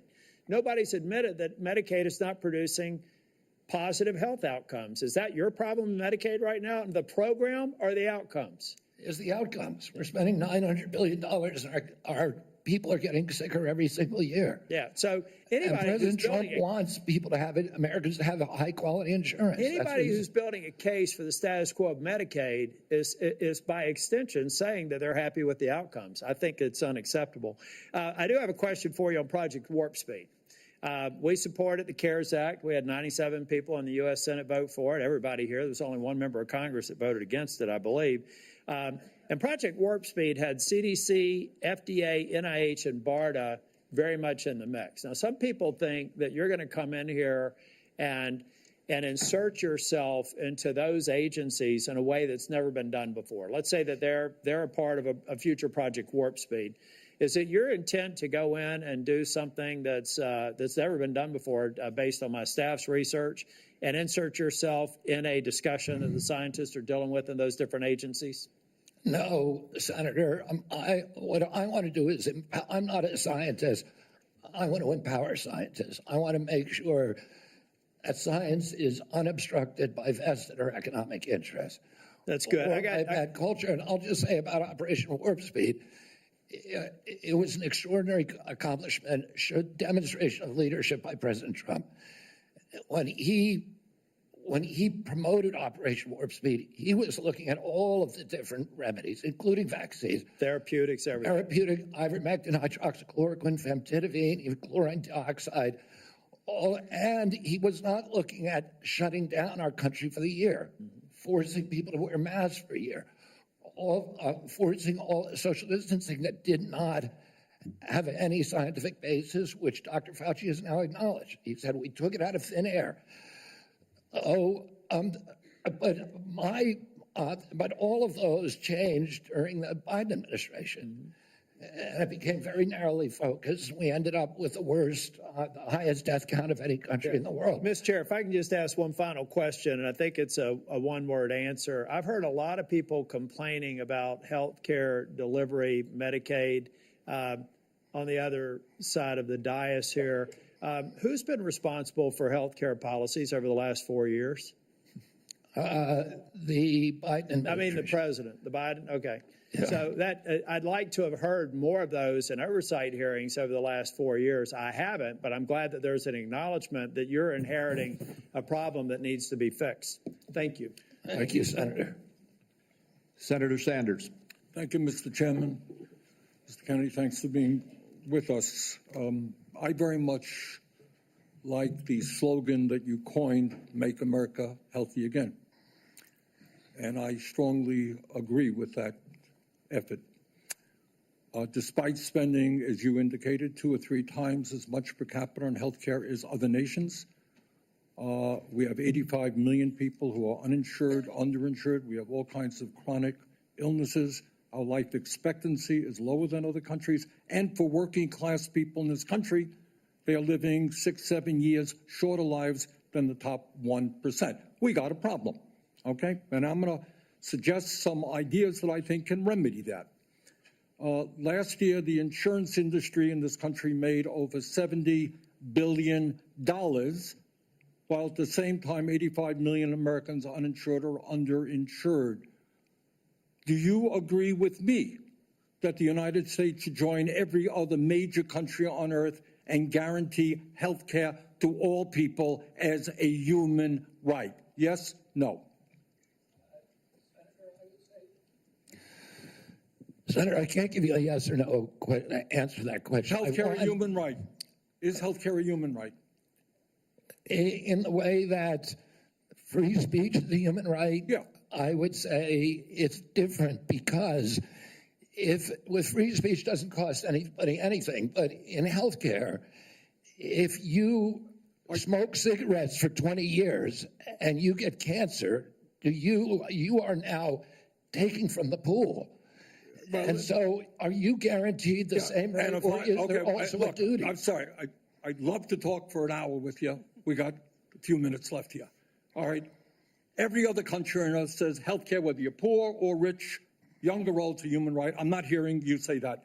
All right. You've talked about the drug companies, and maybe we agree on this one. As you all know, despite the drug companies making over $100 billion in profits, paying CEOs outrageous compensation packages, we, in some cases, pay 10 times more for the same drug.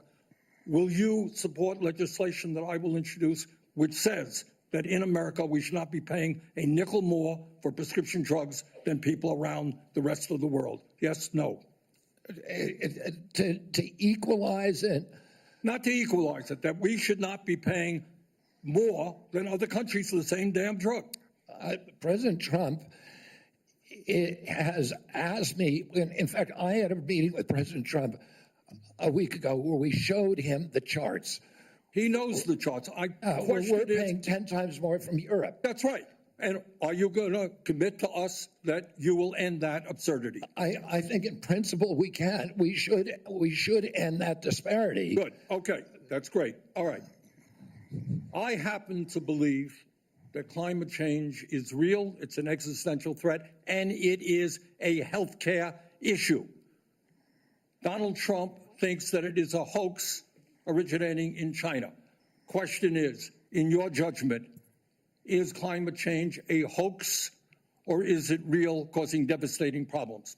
President Trump and I, from the beginning, from our first meeting, agreed to disagree on that issue. I believe climate change is existential. My job is to make Americans healthy again. All right, you believe that, you disagree with Trump, you don't think climate change is a hoax, is what I'm hearing. My job here is to make just ask you that, Americans Mr. Kennedy, not a trick question. I answered your question, Senator Sanders. Okay, you disagree with the president on that. I answered your question. Okay. I'm going to pick up on a point that Senator Hassan made. Look, there is no question that abortion is a divisive issue in this country. I would say a majority of the people are pro-choice. There's a strong minority who are pro-life. A year and a half ago, you went to New Hampshire, running for president, gave a speech, and you talked about government should not tell a woman what she can do with her own body. That's her choice. Now, I think everybody on that side is pro-life. I think everybody here is pro-choice. I have never seen any major politician flip on that issue quite as quickly as you did when Trump asked you to become HHS secretary. Tell me why you think people should have confidence in your consistency and in your word when you really made a major U-turn on an issue of that importance in such a short time. Senator, I believe, and I've always believed, that every abortion is a tragedy. But you told the people in New Hampshire that it was their right. All right, let me do a last question here because I'm running out of time. I think the gist of what you're trying to say today is you're really pro-vaccine, you want to ask questions. You have started a group called the Children's Health Defense. You're the originator. Right now, as I understand it, on their website, they are selling what's called onesies. These are little things, clothing for babies. One of them is titled Unvaxxed, Unafraid. Next one, and they're sold for $26 a piece, by the way.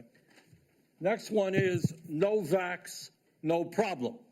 Now, you're coming before this committee and you say you're pro-vaccine. Just want to ask some questions. And yet your organization is making money selling a child's product to parents for $26, which casts fundamental doubt on the usefulness of vaccines.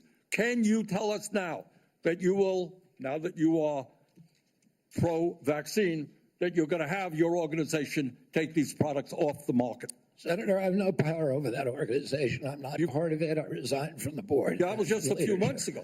You founded that. You certainly have power. You can make that call. Are you supportive of this?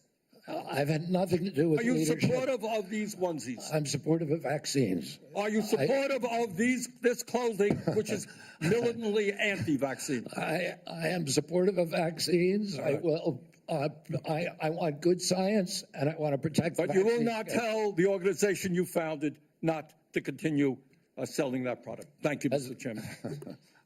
Senator Blackburn. Thank you so much, Mr. Chairman, and thank you so much for being with us today. And I have no doubt that you will be confirmed and you are going to do such a solid job for the people of this country. And I do have several issues I wanted to talk with you about and didn't have time to cover them all when we met prior to the meeting, but rural health care is very important to me and the people of Tennessee. 78 of our 95 counties are rural counties. Now, over the last few years, we've seen hospital closures. So we have focused on access in rural areas. And my rural health agenda, which is bipartisan, focuses on innovation, telehealth, access points. It focuses on work shortages, and also Senator Warner and I have together focused on making certain that we address the area wage index and do that fairly for our citizens that are in rural communities. So I would like a commitment from you that when confirmed, you and your CMS administrator will work with us to make certain that the area wage index is balanced and that it is fair to rural areas. Senator, both Dr. Oz and myself recognize that rural health care is in crisis in this country, and that is catastrophic for our entire country. And I talked a little bit about my commitment to rural health earlier in this hearing. The regional price points, as you know, are set by Congress and not by HHS. I will certainly, and I know Dr. Oz will certainly work with you to make them sensible. We look forward to that. Also, you and I, before you came forward as the secretary, the nominee, we had talked in years past about over-medicating youth and concerns over that. And I was looking at a report from TennCare, which is our Medicaid program in Tennessee. And I was concerned when I saw a number that TennCare had spent $90 million in 2024 alone on ADHD. This was 417,000 of our children.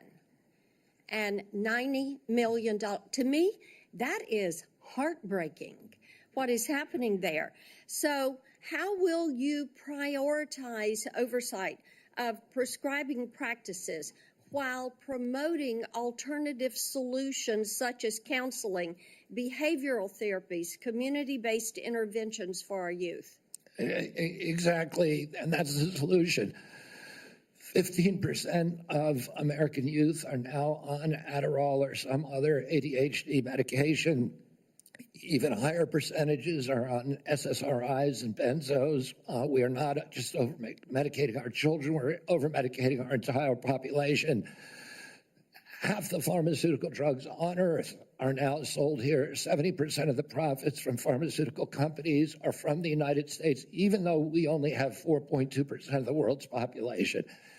Not only that, but a recent study by Cochrane Collaboration founder Peter Ghosh found that pharmaceutical drugs are the third largest cause of death in our country after heart attacks and cancers. Oh, they're not making us healthier. We need community health initiatives. We need access to treatment. We need exercise. We need better food. Okay, let me talk to you about one of those access points in treatment. And this highlights a problem we have in the federal Medicaid law.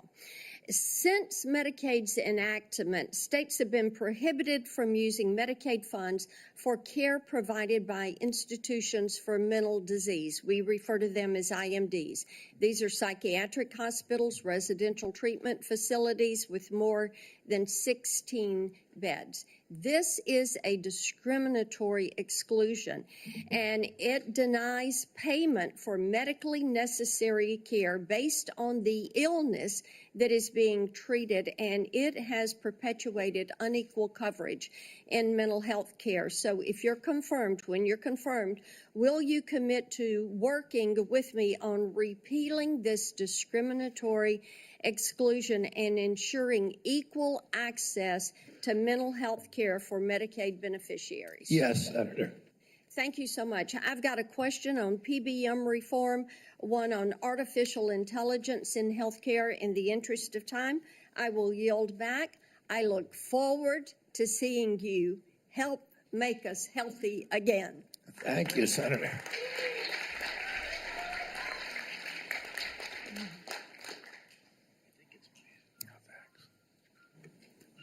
Senator Lujan. What? No, you're next. I'm next. Excuse me, I made a mistake. It's Senator Cantwell. Thank you so much. Thank you, Mr. Chairman, and congratulations on your nomination, Mr. Kennedy. And I've been absent only because I've been in another hearing with the nominee to be the Commerce Secretary. So I will review everything that you've said today and look at that diligently. But one of the things that I wanted to discuss with you is I represent a very big innovation state, and innovation in healthcare specifically. Innovation like NIH funding to the Fred Hutch Cancer Center that helped develop the HPV vaccine, which has the potential to eliminate over 95% of cervical cancer. NIH also funds a lot of jobs and grants, nearly 11,000 people in the state of Washington, and over $1.2 billion worth of grants. So while I agree with you on healthy foods, I definitely am troubled by the medical research side of innovation and some of the things that you have said.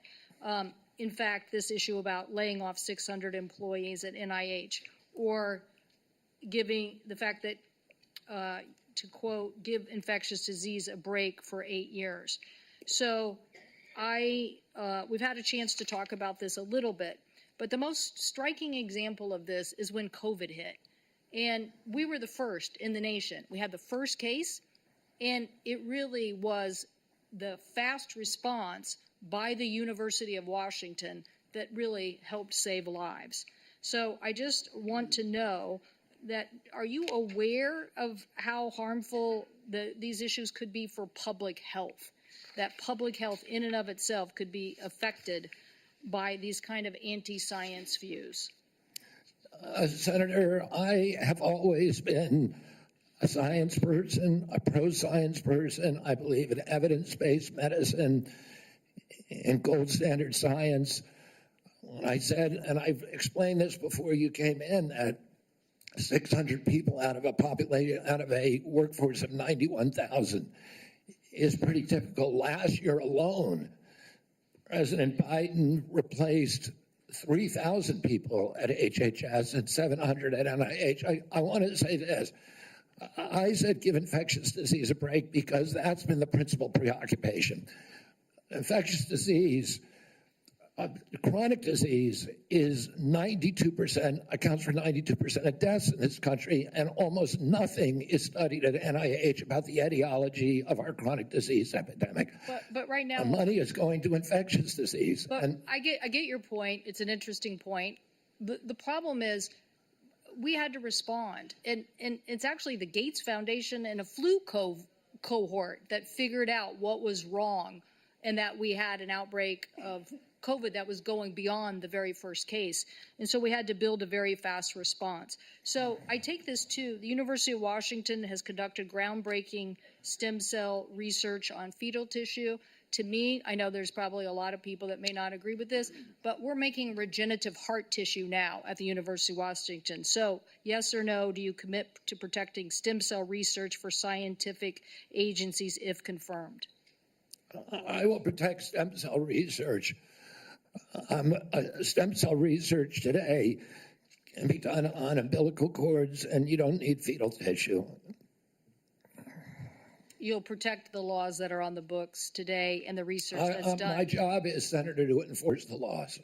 Okay, so I want to move to PBMs because PBMs are driving up drug prices. And one of the biggest things that we need to do here, I think, in a new administration is get a handle on everything that is driving up prices and lower them. The report found that PBMs generated $1.4 billion from spread pricing. That is where they are able to basically set the price, not reimburse pharmacies, and then pocket the rest. We've had bipartisan legislation in several different committees now to get at this. What do you think the solution is? I think one of the really notable achievements of this panel was the PBM legislation that they put together in a bipartisan way. I haven't met a single senator, well, actually one only, but of the 60-odd senators that I talked to, all of them talked about PBMs and how important it was. And President Trump, during his first administration, pushed through a law or pushed a law to give transparency to PBMs. It got overruled during the Biden administration. Luckily, this panel is resuscitating that. President Trump is absolutely committed to fixing the PBMs. My time is running out, so I just want to clarify. You believe that we should pass these laws that now have been proposed in the Senate? I haven't read the entire law, so I don't know, but I think that we need to reform the PBMs. I think we need to get rid of all of these vested interests that are draining money from the system. Okay, somebody suggested, though, that you thought you should convene the PBMs and talk to them about some sort of self-regulation. So I am trying to distinguish between these people who basically are doing illegal activities and ripping up. Really, they're creating pharmacy deserts in my state. So I'm asking you whether you believe that we have to legislate in this area. Again, I'm not being evasive. I just don't know exactly what the law says.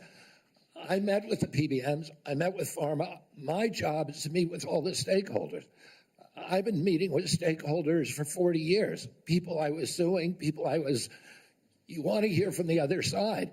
Well, that doesn't mean I would let the PBMs write their own ticket. I think I support the efforts of this committee to come up with bipartisan legislation. President Trump wants to get the excess profits away from the PBMs and send it back to primary care, to patients in this country, to high-quality health care. I'll ask you for the record, since my time's expired, to look at the legislation that came out of the Commerce Committee that defines the legal activities that they are doing to drive up prices, and get us an answer for the record. Thank you, Mr. Chairman. In principle, I support that legislation.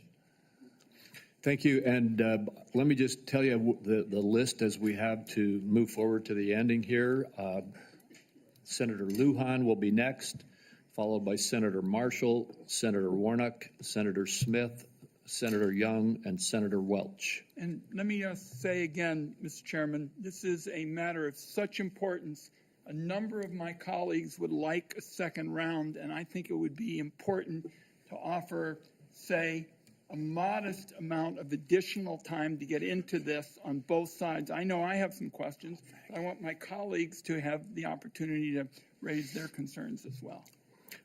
Well, I've said, as I have indicated to you, Senator Wyden, I'm not going to do a second round. I have been very generous with the senators. I think almost every single senator has had 7 minutes at least. And I will give you a second, as is our practice between the two of us. I'll then divide my time up with my colleagues. Okay, you are welcome to do that. Thank you. Senator Lujan. Thank you, Mr. Chairman. Mr. Kennedy, when we met, you stated to me that it is not your goal to take away programs that work for Americans. Do you stand by that statement? Yes, Senator. Mr. Kennedy, do you know how many Americans rely on Medicaid? About 72 million plus the 7 million kids who are on chips. Appreciate that, 72 million. Yes or no, is it important that expectant mothers and newborns have access to health coverage? Is it important that expectant mothers and newborns have access to health coverage? Absolutely, Senator. Mr. Kennedy, do you know how many babies born in this country are covered through Medicaid? I would guess, I don't know the answer, I would guess about 30 million. I have it, Mr. Kennedy. About 41% or 1.4 million babies births are financed by Medicaid, according to the National Center for Health Statistics. Yes or no, do you believe that Medicaid is a critical program? I believe that Medicaid is a critical program, but that it's not working as well as it ought to be. And President Trump has asked me to make it work better, that most Americans are not happy with it, that the premiums are too high, the deductibles are too high, and everybody's getting sicker. Too much money is going to the insurance industry. I have a series of yes or no questions. They're pretty simple. Because you heard we're not going to get a second round of questions, I ask for your indulgence to be able to get through them yes or no. In New Mexico, as you know, Medicaid is often measured state by state. It might surprise you if you look at some of those surveys. In New Mexico, the response was 90% of New Mexicans on Medicaid report satisfaction getting care, 80% getting specialist care, 85% getting urgent care, 95% ease of filings out of focus. Not to pick on any one of my colleagues, but in Louisiana, 86% of people on Medicaid are satisfied with their interactions. 83% are satisfied getting care. 85% are satisfied getting specialized care. 82% getting urgent care. I can go on state by state, but we don't have the time today. Yes or no, do you support cutting Medicaid or reducing, and especially in an area where you and I spoke about with the federal investment in Medicaid, which is known as FMAP? President Trump has not told me that he wants to cut Medicaid. He's told me to make it better. Do you support cutting, yes or no? Let me ask you this way, since it's only about President Trump. I support making it better, Senator. If President Trump asked you to cut Medicaid, will you do it? Oh, it's not up to me to cut Medicaid. It would be up to Congress. And you don't I'm going to work. Mr. Kennedy, you don't want to answer? I'll move on. Do you know how many states will end? Mr. Chairman, if I may pause my time. So I understand that people are getting asked to leave if they stand up with signs, but there's a lot of other as well, Mr. Chairman. So it needs to be extended to everyone. As Mr. Kennedy said, we should respect each other when we have a difference of opinion. We're just trying to do our jobs here and trying to ask questions. That's all. And that's all I'm doing with Mr. Kennedy, folks. So I just hope that we can. Senator Lujan, you are right, and I ask the audience to please be respectful. Thank you, Mr. Chairman. I appreciate that very much. Mr. Kennedy, do you know how many states will end their Medicaid expansion if the federal share of Medicaid drops?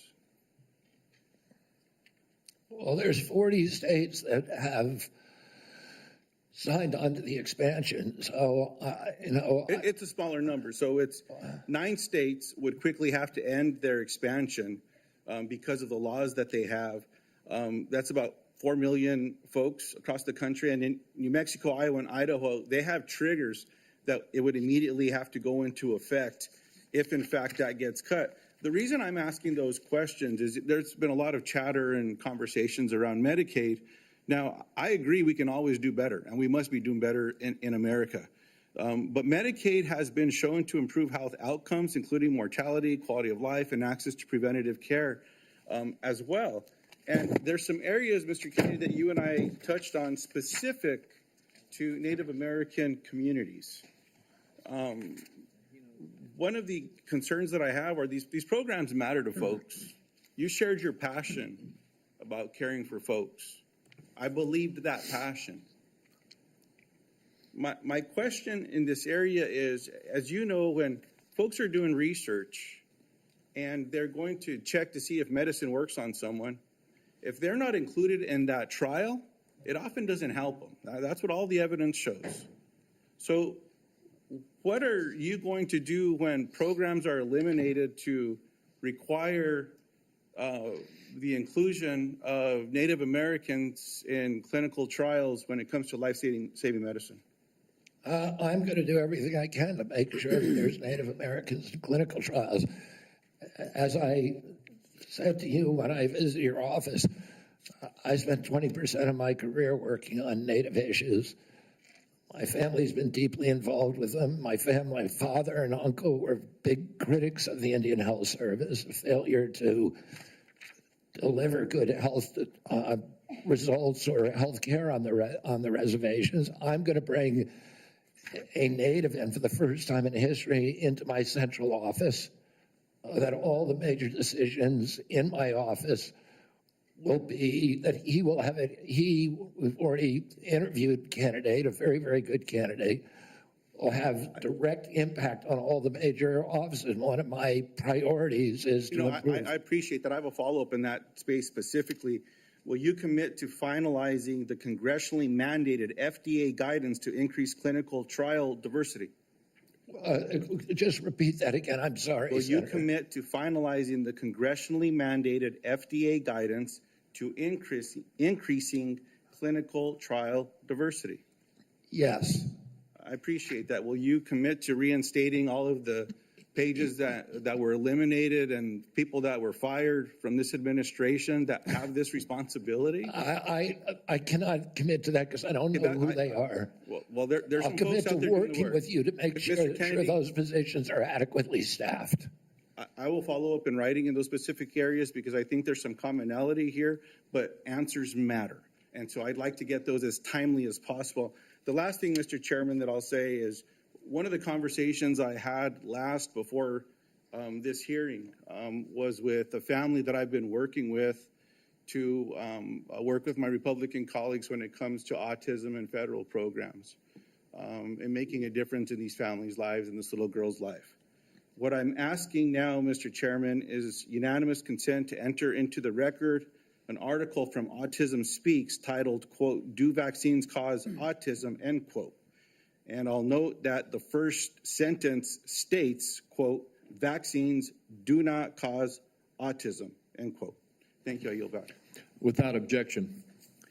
And before we move on, we've had a request from several quarters for a quick restroom break. We will take a 5-minute recess. I'm sorry to those remaining 5 or 6 senators who must wait a few minutes, but we will have a quick break. We will be back as soon as we can.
Would everyone please take your seats?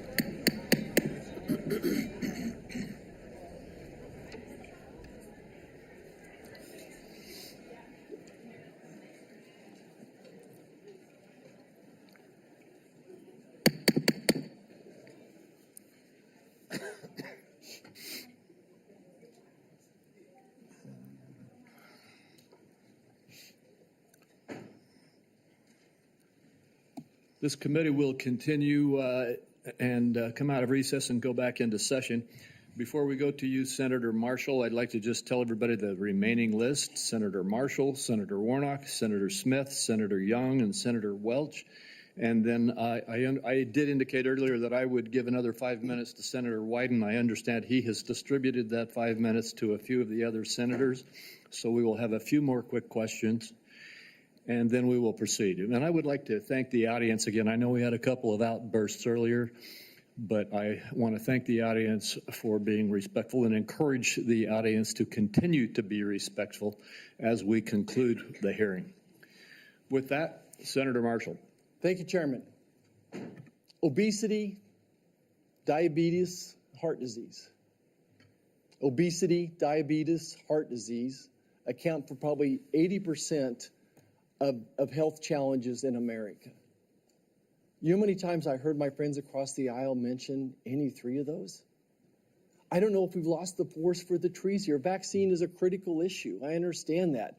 I don't see how Mr. Kennedy's position could be any more clear that he's going to support the vaccines, he's going to support the science and empowerment to parents and their doctors to make these choices. 60% of Americans have a chronic disease, that there's an epidemic of chronic diseases across the country. And this Make America Healthy Again movement is palpable to me. It started on the campaign trail in 2020 when moms I'd never met, that never involved in the political process, came up to me and said, look, I want to make these choices about my children with my doctor, not the federal government. That it's a very real thing. Moms, dads, grandparents across the country grab me and say, look, why do 20% of our children now, why are they on a prescription drug? So, Mr. Kennedy, what is your prescription to help make America healthy again? What's your vision? What does that look like to you? Thank you, Senator Marshall. We're having epidemics of all these chronic illnesses, autoimmune diseases, neurological diseases, allergic diseases, obesity.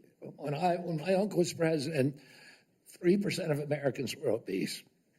Today, 74% of Americans are obese or overweight. No other country has anything like this. In Japan, the obesity rate is still 3%.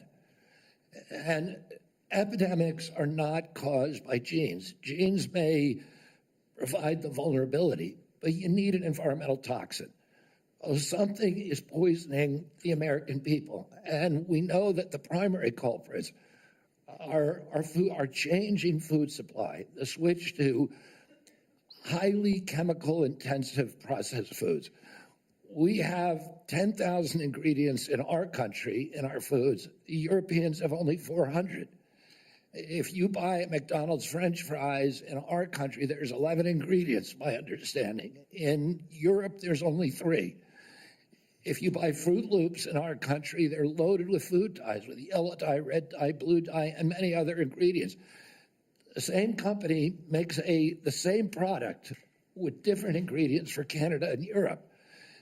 And at age, we don't have good science on all these things. And that is deliberate. That's a deliberate choice not to study the things that are truly making us sick, that are not only contributing to chronic disease, but to mortalities from infectious disease. We need to get a handle on this, because if we don't, it's an existential threat. Our country is not going to be destroyed because we get the marginal tax rate wrong, or because we get one of these culture war issues that we've been talking about today wrong. It's going to be destroyed if we continue down this trajectory of chronic disease. We need to fix our food supply, and that's the number one.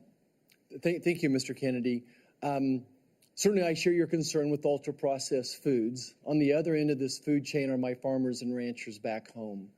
Would you just take a second and share your compassion, how you feel about farmers and ranchers, that they respond to the market? They don't dictate the market. They grow what the market is wanting them to grow. And Senator Hawley told me the other day that his brother-in-laws are all farmers. And he said 4 out of every 5 of his brother-in-laws has Parkinson's disease.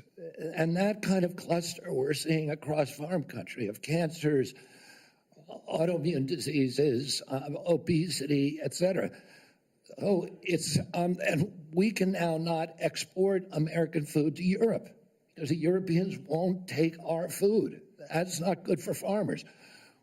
We're also destroying our soil because some of the chemicals that farmers use destroy the microbiome. And that causes the erosion of the soil. You can't get water infiltration. Water pools up and it washes the soil off. Agronomists now estimate that we only have, if we continue doing these processes, only 60 harvests left before our soil is gone. So farmers are using seeds and chemicals that are, over the long term, are costing them and us. And what we need to do is we need to support the farmers. We need the farmers as partners if we're going to make them work. And I don't want a single farmer to go out of business under our watch. I don't regulate farms. If I'm privileged to be confirmed, I'm not regulating farms. That's under USDA. But I want to partner with all of my decisions with USDA and with the farm community to make sure that we don't lose more farmers in this country, but that we also transition. We offer and incentivize transitions to regenerative agriculture, to no-till agriculture, and to less chemically intensive. And by the way, I've also met with the chemical industry and the fertilizer and herbicide companies, and they want to do the same thing.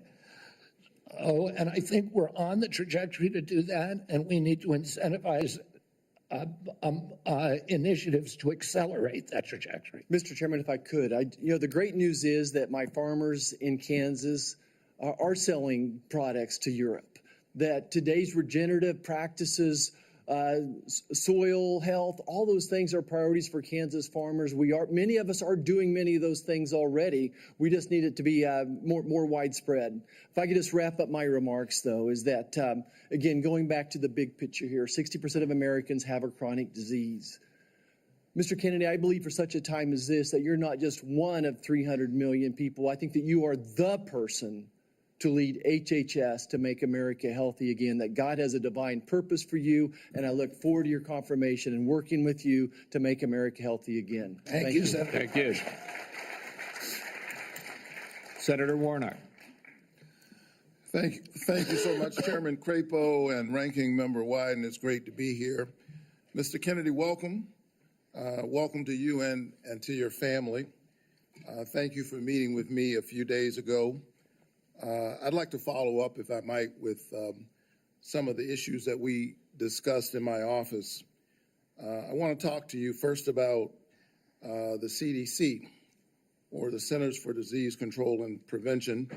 I'm proud of the work that the CDC does, proud that it's located in Georgia with more than 10,000 employees in my state. If confirmed, you would be the cabinet secretary over the CDC. Representing HHS, it's about 29% of the federal budget. CDC is a part of that. Do you agree that the CDC's work is critical to Georgia, critical for our country, and the health of the entire world? Yes, Senator. Senator Isaacson, my Republican predecessor, would have agreed with that. Bless his memory. He was a fierce advocate for the CDC, as am I. The CDC is an agency filled with hard-working, dedicated public health servants. They wake up every single day working to keep us safe. I think we don't think often enough about their work because it's easy not to celebrate the folks who are protecting you from that which doesn't appear because of the work that they're doing. So grateful for the work that the CDC employees do. Some of them are members of my church. I saw that deep commitment firsthand when I visited the CDC just last summer. Mr. Kennedy, you have compared the CDC's work to Nazi death camps.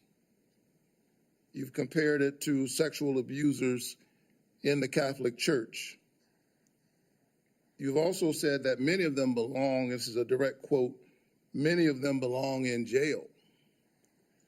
For me, those are disturbing characterizations of the CDC workers that I know who are trying to keep the American public safe every single day. And as you are presented as the nominee for this position, I need to know, do you stand by those statements that you made in the past, or do you retract those previous statements? Senator, I don't believe that I ever compared the CDC to Nazi death camps. I support the CDC. My job is not to dismantle or harm the CDC. My job is to empower the scientists if I'm privileged to be confirmed. So you retract those statements? I'm not retracting it. I never said it. Well, actually, I have a transcript of me saying that it's a Nazi death camp. Yeah, let me read your words. It says that the institution CDC and the vaccine program, is your description of their work, is more important than the children that it's supposed to protect. And you know, it's the same reason we had a pedophile scandal in the Catholic Church.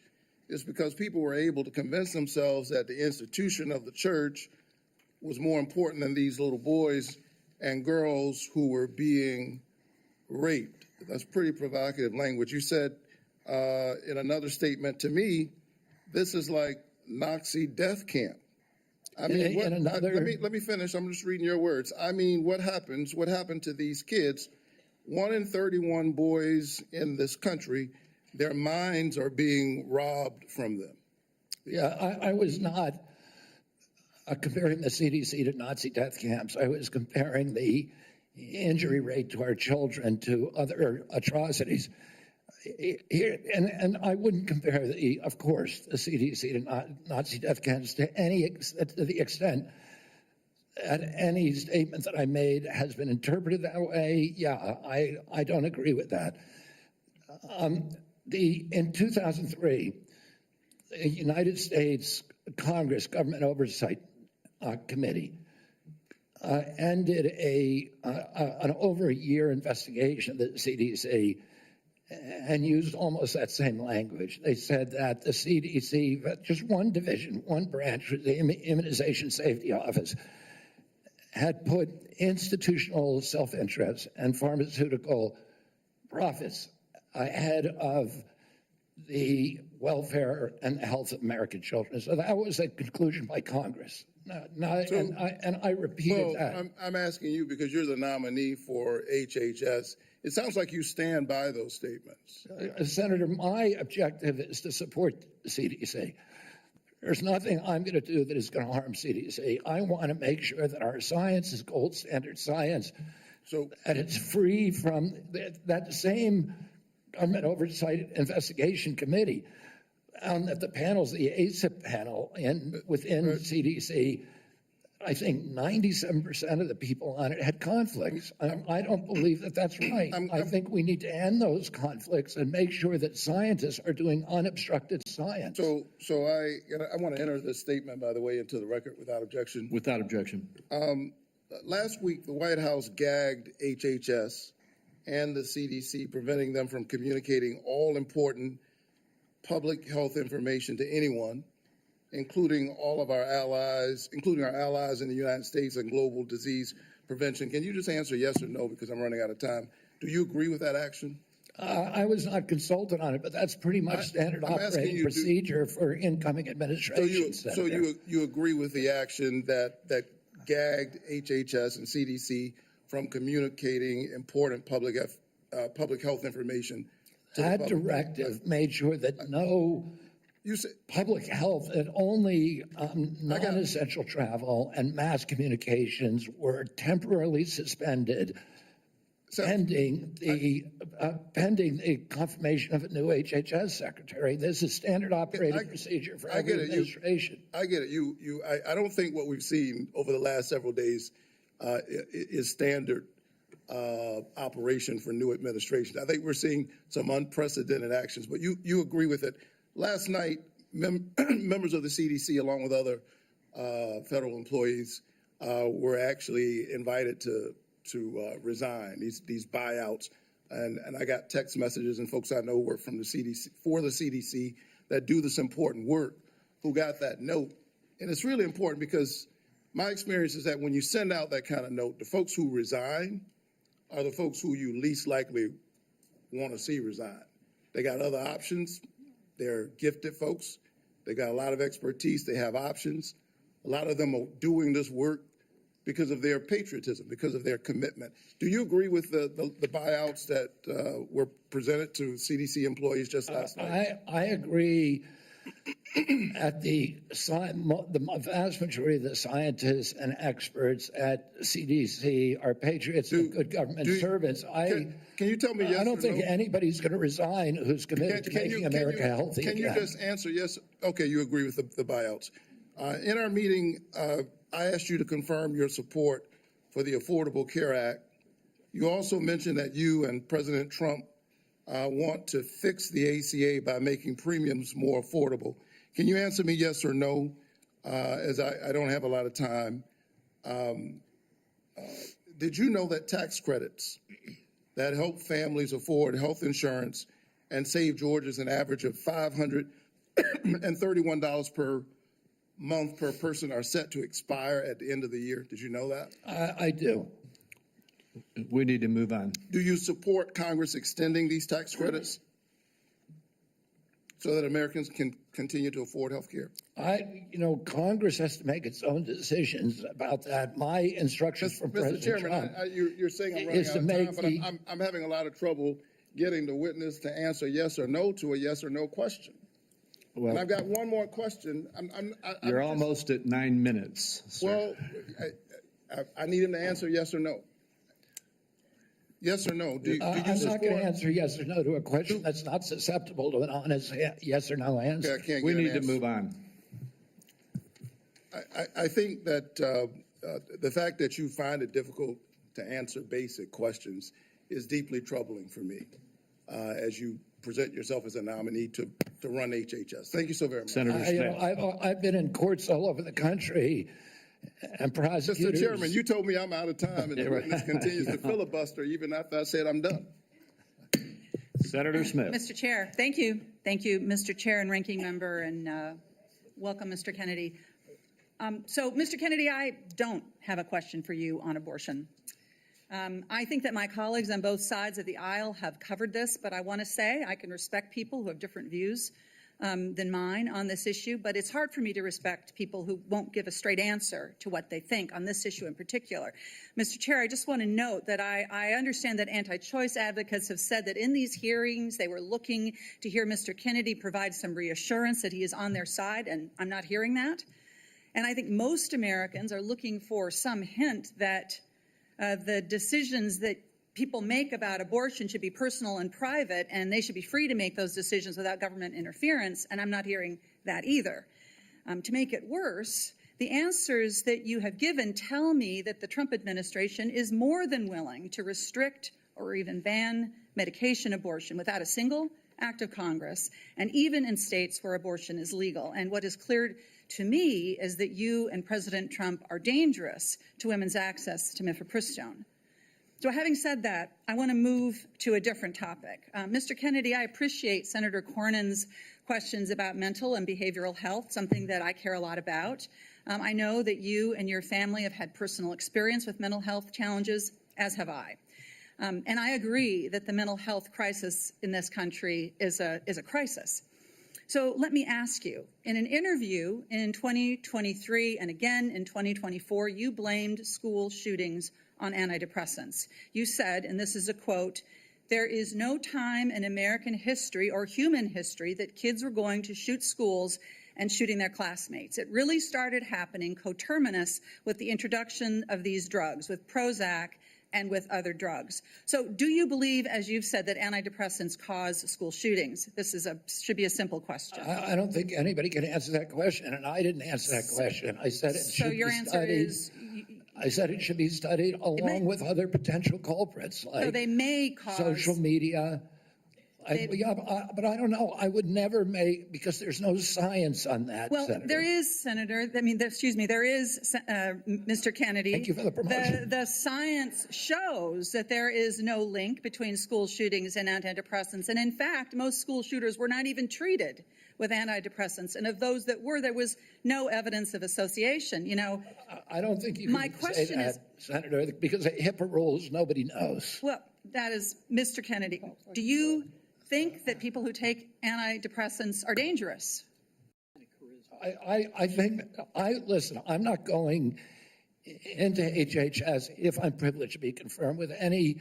So you can't say that people to who impose any preconceived ideas that I may have. I just want to have good science. So you're not saying that they aren't dangerous, which means that they could be dangerous. Let me ask you this. That's not true. You've described Americans who take mental health medications as addicts who need to be sent to wellness farms to recover. Is that what you believe? Of course, I didn't say that anybody should be compelled to do anything. No, but you said they should be sent. I said they should be available to them. I didn't say they should be sent. You said that folks that take antidepressants are like addicts. That I can provide that, Oh, I think they should have the availability. Listen, I know people, including members of my family, who've had a much worse time getting off of SSRIs than they did than people have getting off of heroin. It's the withdrawal period is, I mean, and it's written on the label. I have some This is experience very with well this documented. myself, Mr. Kennedy. This is personal for me. When I was a young woman and I was struggling with depression, thankfully, I had the resources to help me get through it, including a new generation of SSRI uptake inhibitors, which helped to clear my mind, get me back on track to being a mom and a wife and a productive, happy person. And I'm really grateful for that therapy. So I have some experience with this, and I think that everyone should have access to that care. And your job as secretary is to expand access to care, not to spread lies and misinformation. And, you know, the things that you say, Mr. Kennedy, they live on. They have impact. And, you know, we're having this conversation at the same moment that my Republican colleagues are looking to try to figure out how to save money any way they can. And so they want to cut Medicaid. Let's just think about this for a minute, because you're going to be, should you be confirmed, you would be responsible for CMS, which provides mental and behavioral health care to millions of Americans. Close to 40% of folks on Medicaid have a behavioral health condition. And you would be part of this administration that would be looking to cut Medicaid. So, Mr. Kennedy, these statements that you've made linking antidepressants to school shootings, they reinforce the stigma that people who experience mental health every day face every single day. And I'm very concerned that this is another example of your record of sharing false and misleading information that actually really hurts people.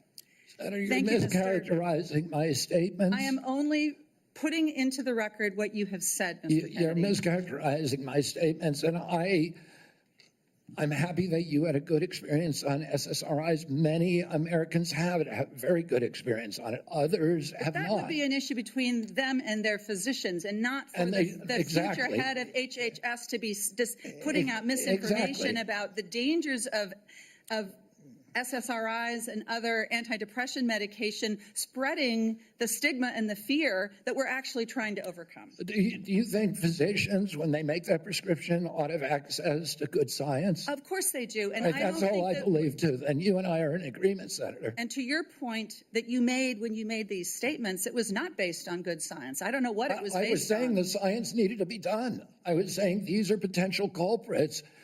We're coterminous, and I named other things. I said video games. I said social media. I said SSRIs. SSRIs have a black box warning of suicidal, homicidal behavior. Mr. Chair, I will submit to the chair the information that I have about what Mr. Kennedy has said, linking antidepressants to school shootings. Thank you. Senator Young. Thank you, Mr. Chairman. Good to see you, Mr. Kennedy. to follow up on that spirited exchange, in talking with you and reading about your vision for the department, you said one of your goals is to return public health agencies to the gold standard of scientific review. You've alluded to the gold standard a number of times today. So I'm going to give you an opportunity, uninterrupted, but hopefully not too extensive, to tell me and others what you mean by this gold standard. The gold standard means real scientific research with replication of studies, which very rarely happens now at NIH. We should be giving at least 20% of the NIH budgets to replication. We should make sure that all the science is published with the raw data. We should make sure that the peer reviews are also published. And I'll give you a quick example. 20 years ago, NIH scientists did a study on Alzheimer's, which they said it was caused by amyloid plaque. After that, NIH shut down studies of any other hypothesis. 20 years later, we now know that those studies were fraudulent. NIH has funded 800 studies on a fraudulent hypothesis, and we've lost 20 years in figuring out a cure for Alzheimer's. And that's just one example. I could give you hundreds. We need to end that. We need to end the old boy system. We need to have replicatable science and be completely transparent about raw data. Thank you, sir. In recent years, particularly during the COVID pandemic, there's been a lot of skepticism about our public health institutions. Some of this, I would say, is warranted, but it's now created a pervasive lack of trust from the public that these institutions are acting in bad faith or failing to act in objective criteria, failing, in short, to act in the best interests of the public. If confirmed, Mr. Kennedy, how will you work to regain the public's trust? I suspect it'll take some time in these important public health institutions. Through radical transparency, I'm going to make the reason people don't trust the public health agencies is because they haven't been trustworthy. And you gave the example of COVID. At the beginning of COVID, everybody was rushing to get that vaccine. We had over a 90% vaccination uptake. Yes, sir. CDC's most recent recommendation is that Americans take the 8th booster. Only 23% of Americans are complying. That means 77% of Americans no longer trust CDC, and that is the problem. Yes, sir. In the absence of full information, might it, I think I agree with you, but I want your response. Might it make sense to share that absence of full information with the American people, that uncertainty? I think one of the things, by observation and experience, that I saw during the pandemic, because we had certain prominent doctors appear on television and indicate, no, you absolutely must not wear a mask. 2 weeks later, it's yes, you must wear a mask. But they were certain. And they even demonized people for not following the latest science, knowing there's a high level of uncertainty in that science. Would a measure of humility, and as you say, radical transparency demonstrates humility, help rebuild trust over a period of years? Absolutely. We need to tell Americans what we don't know. We need to make sure studies that reach a null hypothesis are also published. And that doesn't happen. Sir, I think you are right about why healthcare costs are so high in the first place. The answer is indeed chronic disease. 90% of our healthcare spending goes towards managing it, as you say in your open statement. It's not in the main because of waste, fraud, and abuse, although we know some exist. It's not in the main because we have greedy executives at innovative world-class companies. It's not in the main because we haven't yet adopted an unsustainable Medicare for all scheme. It's because of this. So I'm encouraged that you intend to make that a point of emphasis as it pertains to your future leadership. I will say, with respect to COVID, it's not over for a lot of Americans. It's not over. I know the mission accomplished banner was convenient for the last administration, but as we continue to navigate the ongoing impacts of the COVID pandemic, we have many individuals here in the United States and around the world who are suffering from long-term health effects that significantly impact their quality of life, work, and daily activities, and they've been largely ignored. Funding for long COVID research was appropriated by Congress in December of 2020, followed by additional funding directed by the Biden administration in February 2024. Patient groups and industry publications have criticized the slow pace of clinical trial design and enrollment. If confirmed, will you collaborate with healthcare providers, researchers, and effective communities to better understand and mitigate long COVID's impact? Yes or no, please? Absolutely, Senator. There's 16 million Americans. Will you commit to prioritizing long COVID research and integrate this work into broader healthcare policies? Yes or no, please? Yes. Patient groups, experts, and industry publications have raised concerns around existing long COVID funding being spent on observational research. In particular, criticism was directed towards recover funding being used to duplicate existing findings instead of funding trials for potential treatments or diagnostics.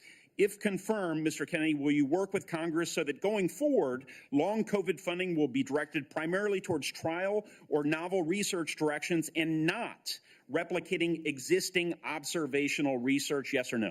Absolutely, Senator, with enthusiasm. Thank you so much. If confirmed, how will you create a balance between your personal priorities of chronic disease and healthy lifestyle and the ongoing critical work of the department in areas that are focused on incentivizing and advancing innovation in modern medicine and pharmaceutical discovery? I think innovation is going to be the key to public health. And we have a unique opportunity now in history because of AI, because of telemedicine, and because of the quality of people that are now coming to HHS to actually save public health. But it's all going to rely on innovation, and I don't want to do anything that inhibits or impairs the pace of innovation. That's encouraging. From approving AI algorithms to determining Medicare coverage, we certainly need more innovation, and we need good people in the department to assist with that effort. So I'll follow up with a question about how you're going to attract and retain good people. Thank you, Chairman. Sorry to shut you down a little faster than I did the others, Senator. We are up against a vote deadline here, and we have one more senator who gets his full time. I hope you'll keep it as close to 5 minutes as you can, Senator Welch. And then I've promised Senator Wyden, 5 more minutes? To be divided 1 minute with my colleagues getting 1 minute. And then if we can do that, we can get over to vote before they call the vote on the floor. Thank you very much. Thank you, Mr. Kennedy. And as you know, I'm have great reverence for your family from Massachusetts. When I got out of college, I was in the first class of Robert Kennedy Fellows, the memorial created by your family to honor the service of your father. I do community organizing in the west side of Chicago. And I certainly admire your energy in your effort here and desire to serve. You know, there's a couple of things that are really important here. This is not just about a debate on vaccines. It's a debate about the qualifications, experience, and priorities as to the person that will head Health and Human Services. And it's not just about what your answers are today or what the questions are. It obviously has a lot to do with your whole record and your whole history. You know, your sister in her letter, or pardon me, your cousin in her letter said, you've always been charismatic, able to attract others through the strength of your personality, willingness to take risk and break rules. That's, I guess, an attribute, but it can be a danger. The question I fundamentally have is whether your willingness to disrupt and maybe break rules is going to be dangerous and destructive. The character questions we didn't go into here, but there's some sketchy things you've acknowledged. Your history with heroin, you've gotten over that. But there's incidents that do, I think, concern the question of whether the stability is there to be in charge of this major organization. And that's compounded by my concern that you don't have any experience managing a large organization, that you don't have any experience in government. So those are things that have to be taken into account. But the issue for me is also priorities. A lot of your engagement in health has been on vaccines, big important issue. You actually disagreed, as I understand it, with President Trump about Operation Warp Speed. I think President Trump deserves a lot of credit for Operation Warp Speed. He knew we had to get a vaccine. And these other issues about a mask and whether you should wear it, whether when you got your groceries, the bag had to be left outside, remember that in the very beginning? Those are incidental to the core question that the president believed we had to have a vaccine. And you contested that. That worries me. That really deeply worries me. The other questions, Senator Cassidy asked you some questions about our healthcare system. I happen to believe that our healthcare system is profoundly broken. And it's not just about the chronic illnesses. That's about our diet. That's about our exercise. But we are getting premium increases in Vermont of 20% a year, 25% a year. And it's busting the bank for taxpayers. It's busting the bank for our wonderful Vermont employers who care about having health insurance that they can provide to their employees. Senator Cassidy asked you a couple of questions about how you would reform Medicaid, and I didn't hear an answer. You mentioned that you thought Medicare Advantage was good. You have a good plan.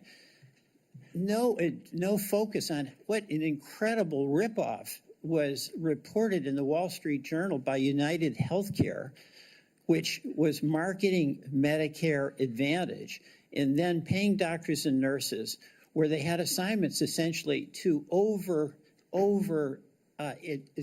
diagnose illnesses that didn't exist. So they made billions and billions of dollars. And I've seen nothing coming out of the Trump administration, and I've seen nothing coming out of your advocacy that is going after what is a rampant abuse by the insurance companies and overcharging people and not doing the job. And by the way, the United Healthcare people, when they did that, they overdiagnosed. When the person really got sick, they dumped them. They dumped them. Go to the nursing home on your own. That's a broken healthcare system. We spend the most and get the least. And I think there should be collective anger about this on both sides because all of our people are dependent on that healthcare system. And you're going to be working for a president who's on a lawless rampage right now, okay? He has done something reckless with the pardons to these cop beaters. I'm appalled by that. But that's just reckless. That's not illegal. He's impounded money. So right now, the Medicaid website went down. He's impounded money. So the community health centers that Senator Warner was talking about are up in the air as to what they can do. Do you believe that a president can impound money that has been appropriated by Congress? Senator, let me answer that question about Medicare first. I have never defended that program or the rapacious behavior by insurance companies or the PBMs. I understand that's a huge problem. And all right, I don't have time. We've got to get over to vote. So we can do this. But you've asked me 5 questions. You got to give me a chance to answer one of them. Please be brief. Yeah, I brought in, if I get confirmed, I've already appointed a general counsel. The first time in history, he's a former prosecutor who prosecuted the biggest Medicare fraud in the case in the state of West Virginia. I brought in a prosecutor for that job instead of a bureaucrat, precisely to address the important issues that you raised here. The only reason I didn't talk about these before is because I wasn't asked about them. What about? I agree with you 100%. Right. What about impounding a president impounding money that, among other things, goes to health care? And you're saying that that's illegal? That's correct. Well, my job is to uphold the Constitution. I'm going to take an oath to uphold the Constitution, and I will administer the law and uphold the Constitution.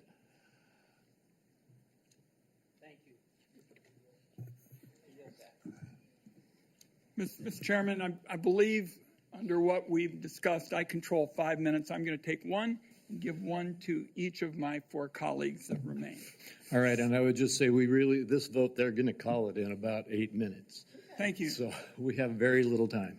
2 hours ago, colleagues, I asked Mr. Kennedy to reconcile his many anti-vaccine statements with his handful of pro-vaccine statements. Instead, he gave us a word salad and ducked the issue. The same was true, Mr. Kennedy, with respect to measles, where you wrote a book playing down the threat of measles, even though American families are very concerned about it, and apparently families are still mourning in Samoa. And my last point would be that Mr. Kennedy said today really wasn't about him. And I just want to tell him it is all about you, because I find your presentation to be both untrustworthy and unprepared, because my colleagues have been seeing back and forth between Medicare and Medicaid, and it's not clear which program you're using when. So I want colleagues to know there is a lot more information to learn about Mr. Kennedy before we vote. I'm going to urge that to my colleagues on both sides of the aisle to not make decisions on the basis of this session. I thank you for the additional time. And I guess my next minute is Senator Whitehouse, Senator Warren, and Senator Smith. And again, 1 minute each, please. There's been a lot of conversation about late-term abortions here, and I just want to make clear what Rhode Island OBGYN doctors describe as what is almost always happening when a late-term abortion is needed. It is a childbirth gone wrong. The family has painted the room, it has bought the crib, maybe even decided on the baby's name, and has gone to the hospital to welcome the new baby into their family in what is supposed to be a happy event. And then things went wrong. Then the alarms started pinging. The lights started flashing. The medical professionals started rushing in. And the question became, who lives and who dies? The mom's life is often at risk, and she may have other children she needs to care for. The baby's life may be at risk, and one or both may die. In that environment, the doctors and the family own that decision. Government has no place in that room at that point. And I think we need to understand, when this late-term abortion gets bandied about, what you're dealing with is a tragedy that is happening to a family who wanted that child and have suddenly been confronted with a moment in which they have to make what is probably going to be the worst decision of their lives. And to try to shove the state legislature into that room is really offensive, really morally wrong. And I just want to make very clear what Rhode Island OBGYNs tell me is the situation when these procedures have to be deployed. Senator Warren. Thank you, Mr. Chairman. So, Mr. Kennedy, I wanted to ask about your role in the 2019 measles outbreak in Samoa. In July 2018, 2 children died immediately after receiving a measles vaccine that nurses had mistakenly mixed with a muscle relaxant. The nurses get charged with manslaughter, but vaccination rates go down. I asked you about this in my office. You told me flatly that your visit to Samoa had nothing to do with vaccinations. We now know that's not true. I have the documentation. You met with the Prime Minister. You talked about vaccinations. You met with an anti-vaccine influencer who described the meeting as, quote, profoundly monumental for this movement. So what happens? Vaccinations go down, there's a measles outbreak, and children start dying. But you double down. You didn't give up. Just 4 days after the Prime Minister declared a state of emergency, 16 people already dead, you sent a letter to him promoting the idea that the children had died not from measles, but from, quote, defective vaccine. You launched the idea that a measles vaccine caused these deaths. You are a very influential man. In fact, you are called the leader of the disinformation dozen. UNICEF and WHO, the World Health Organization, investigated this. They say the claims are false. It is not biologically possible what you claimed. And yet, ultimately, more than 70 people died because they didn't get vaccines. So my question is, do you accept even a scintilla, just even a sliver of responsibility for the drop in vaccinations and the subsequent deaths of more than 70 people? Anything you do differently? No, absolutely not. There were two incidents in which children died. In 2015 and again in 2015, it was from the measles vaccine. That's what the New Zealand General Hospital found. The government of Samoa banned the measles vaccine after the 2018. I arrived in July of the next year after the ban had been in place for a year. Mr. Chairman, and the measles. Understanding that you wanted to hold this to a minute and that I don't get to present all the facts and documentation I've got, how about if we just decide to make entries for the record on exactly what the record shows about Mr. Kennedy's participation? And I think he's answered the yes or no question. He takes no responsibility. Senator Warren, we will do that. And Mr. Kennedy, and to all the senators, every senator knows that following this hearing, they will be able to ask you questions off the record, and you will be able to put answers back onto the record. So please give that answer. I apologize that we're shutting you off for giving a full response right now. Senator Smith, and we are way over time. Thank you, Mr. Chair. So, Mr. Kennedy, you have said that you want to give infectious diseases a break for about 8 years. You spoke about this with Senator Cantwell. My question to you has to do with avian flu. Over 100 million birds called. The disease has spread to dairy cows, and there are now 67 confirmed human cases and 1 death. So, Mr. Kennedy, do you intend to give research on bird flu a break? No, I intend to devote the appropriate resources to preventing pandemics. That's an essential part of my job. What do you think is causing the avian influenza? I think the H5N1 virus is. So that's good to hear, because in a recent book, I will submit this for the record because we don't have that much time, Mr. Kennedy has questioned the scientific basis for germs causing disease and the power of vaccines and antibiotics. I've never questioned that, Senator. Well, I will submit that for the record. Thank you. Senator Warnock, 1 minute. I like the way you said that to the Baptist preacher. Thank you so much, Mr. Kennedy. Based on our conversations, it's my understanding that you support work requirements in Medicaid.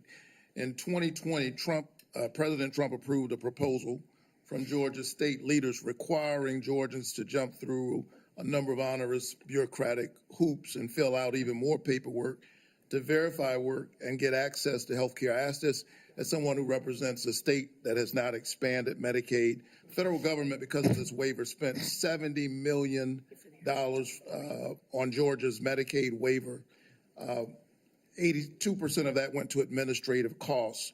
The point that I'm making is that the folks that they're insisting need to work, 90% of those folks are working, they are caregivers, or they have a disability. Let me give you one example. A woman I think of all the time, her name is Heather. She's a traveling nurse from Dalton, Georgia, who falls into the Medicaid coverage gap. Heather experienced a series of small strokes, leaving her unable to work full time. She's dedicated her life to caring for patients, but now she can't afford her own medical care, out-of-pocket costs, because she doesn't make enough to qualify for tax credits to buy private insurance. What does Heather need? Does she need work requirements, or does she need access to health care so she can finally get healthy and get back to work? The individual that you described would need health care and not a work requirement. Thank you. Thank you. Thank you. And we are done with the questioning now, Mr. Kennedy. I apologize to you, to the audience, and to all of my colleagues to have to rush it here at the end, but we have a vote on the Senate floor that they're going to close in about 3 minutes.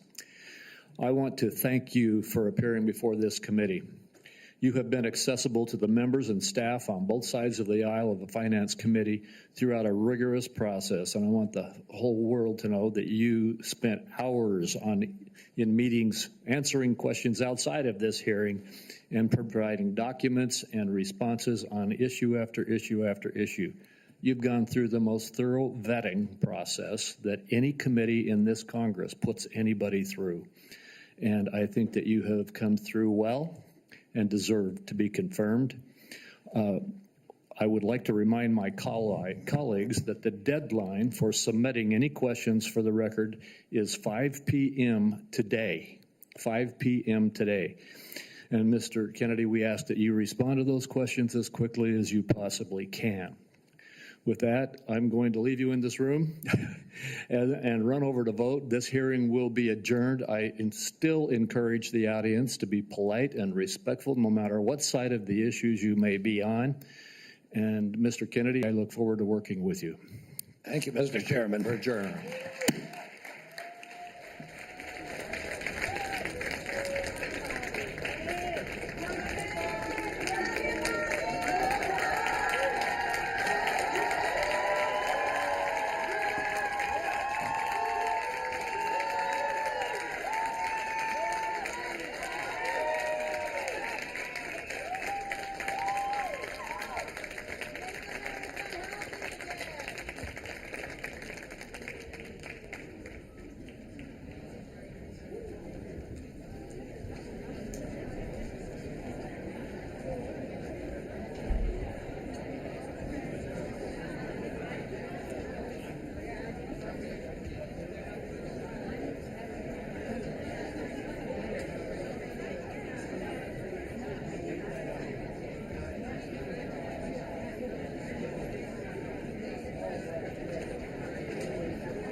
Oh, the original in '87 was the one.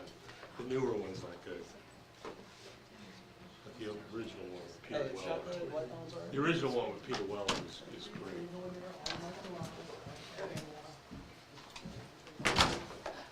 There's all kinds of subtext in news and, you know. Oh, yeah. No, it's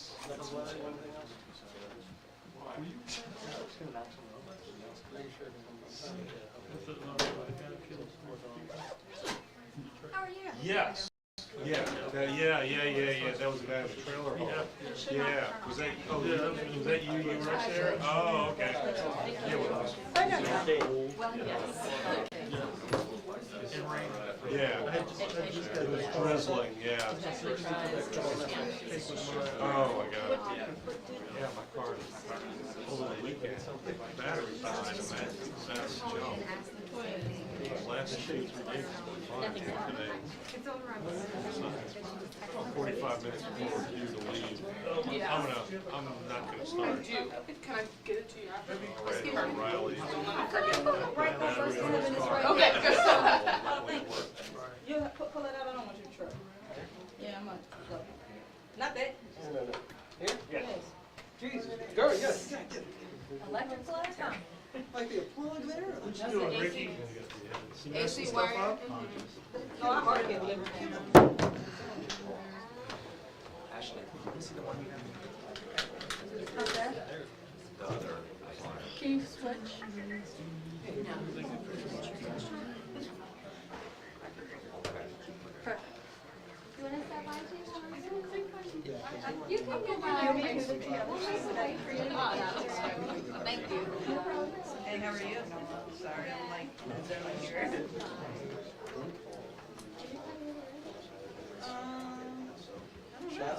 Maybe. I mean, I get it going. On the legs, you can pull my How are you, man? How's everything going? Good to see you, Paul. You doing all right? Hey, how are you doing? Oh, you got me in all kinds of trouble because I gave you an exclusive. Everybody's mad at me now. Everybody's mad at me on that deal. Okay, look, we're going to start in a couple minutes, all right? I'm going to go grab the whole crew. We're going to start in a couple minutes. How are you? How are you? Yeah, that's probably a good thing. It's a PowerPoint you're gonna show, or just a couple I do not know. I do not know what they put up. Okay. So it's probably something directly related to the executive order that's going to come out. So that's probably what it is. Just for everybody's information while we're waiting, GOSEP just completed the terrorist attack after action review. It is on the GOSEP website. Okay, it governs all the state actions. Got a very good timeline. It's about the things that went right and went wrong from a state perspective. Okay, on the GOSEP website, you should see it right in there. It's the casualty attack AAR. It's right in there.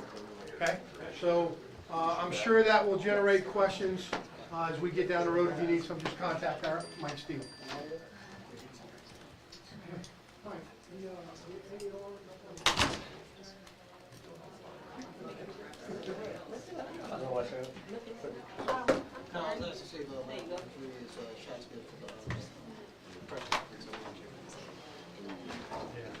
Good, would you? Yes, they did.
Now.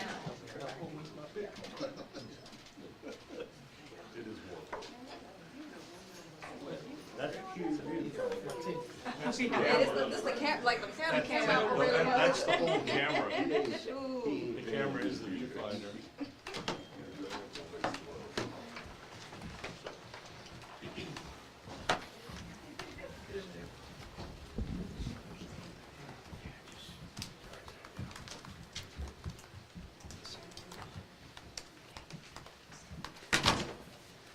All right. Is the press ready? All right. Well, good afternoon. I want to first thank Secretary Noem, the Department of Homeland Security, all of our federal partners that have been working with us in both dealing with the tragedies of the New Year's terrorist attack and the upcoming security for the Super Bowl. I also want to thank GOSEP, LSP, Louisiana National Guard, and all of our state agencies who are working with us in conjunction with the mayor and the city of New Orleans and all officials at the city of New Orleans and NOPD and the chief in again preparing for this world-class event. I'm also hoping that the Senate will quickly confirm Pam Bondi and Kash Patel. They, along with Kristi Noem, are very important to addressing the security needs and supporting law enforcement in this country and in the state of Louisiana. We had a great coordination meeting today. This meeting was called to ensure that basically everyone was on the same page.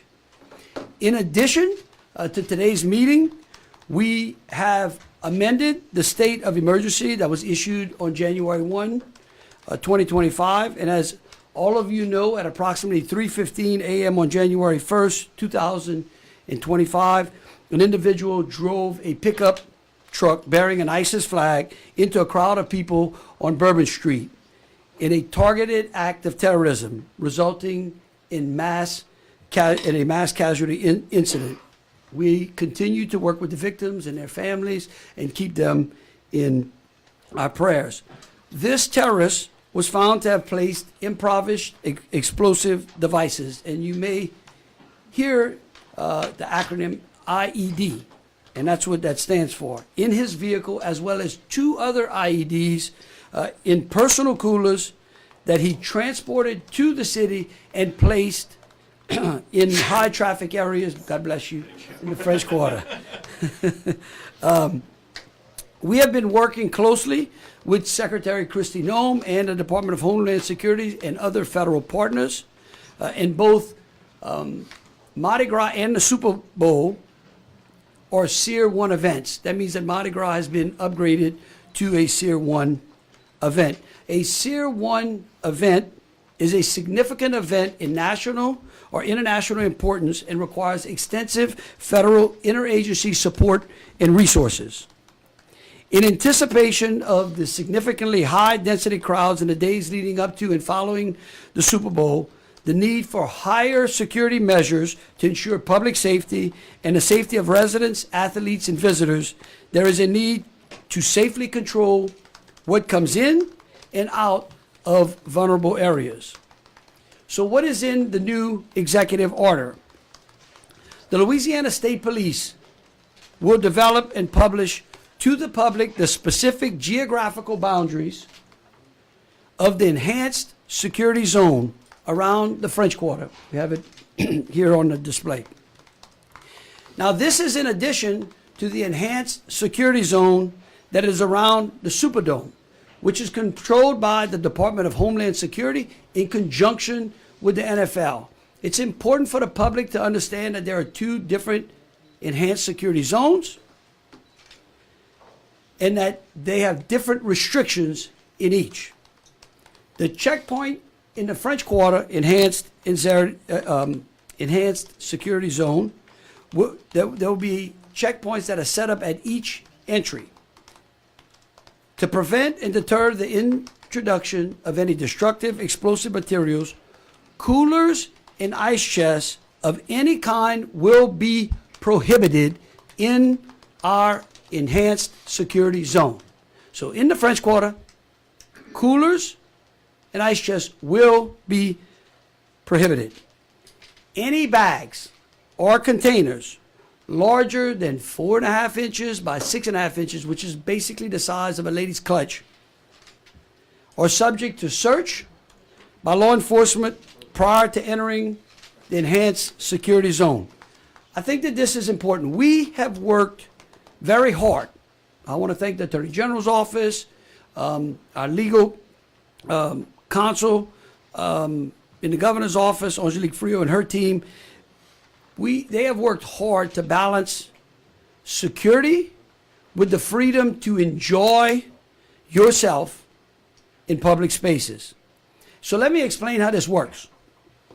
If an officer at the enhanced security checkpoint in the quarter asks to search your bag that you're carrying in excess of the size limitations that I just went over, you are free to refuse it, but you are not free to enter. Make sure you understand. So if you will not allow them to search it, you will not be allowed to enter. If a police officer, if you go through the enhanced security zone and they don't check your bag, whether they checked it before, and a police officer asks to see what's in your bag, you again are free to tell them no. However, you may be removed from that enhanced security zone. So again, we want cooperation with the public in balancing freedoms to enjoy the quarter with the need for these heightened security measures based upon the threat level that we saw on January 1.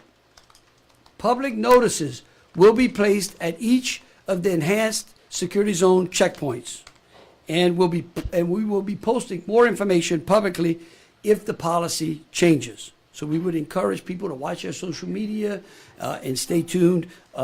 Jacques, are they going to be on the Get the Game Plan app? Yes, sir, I will. So if you have the Get the Game Plan app and you go into the Super Bowl and you want to know what's the latest on security measures, you should be able to find it there.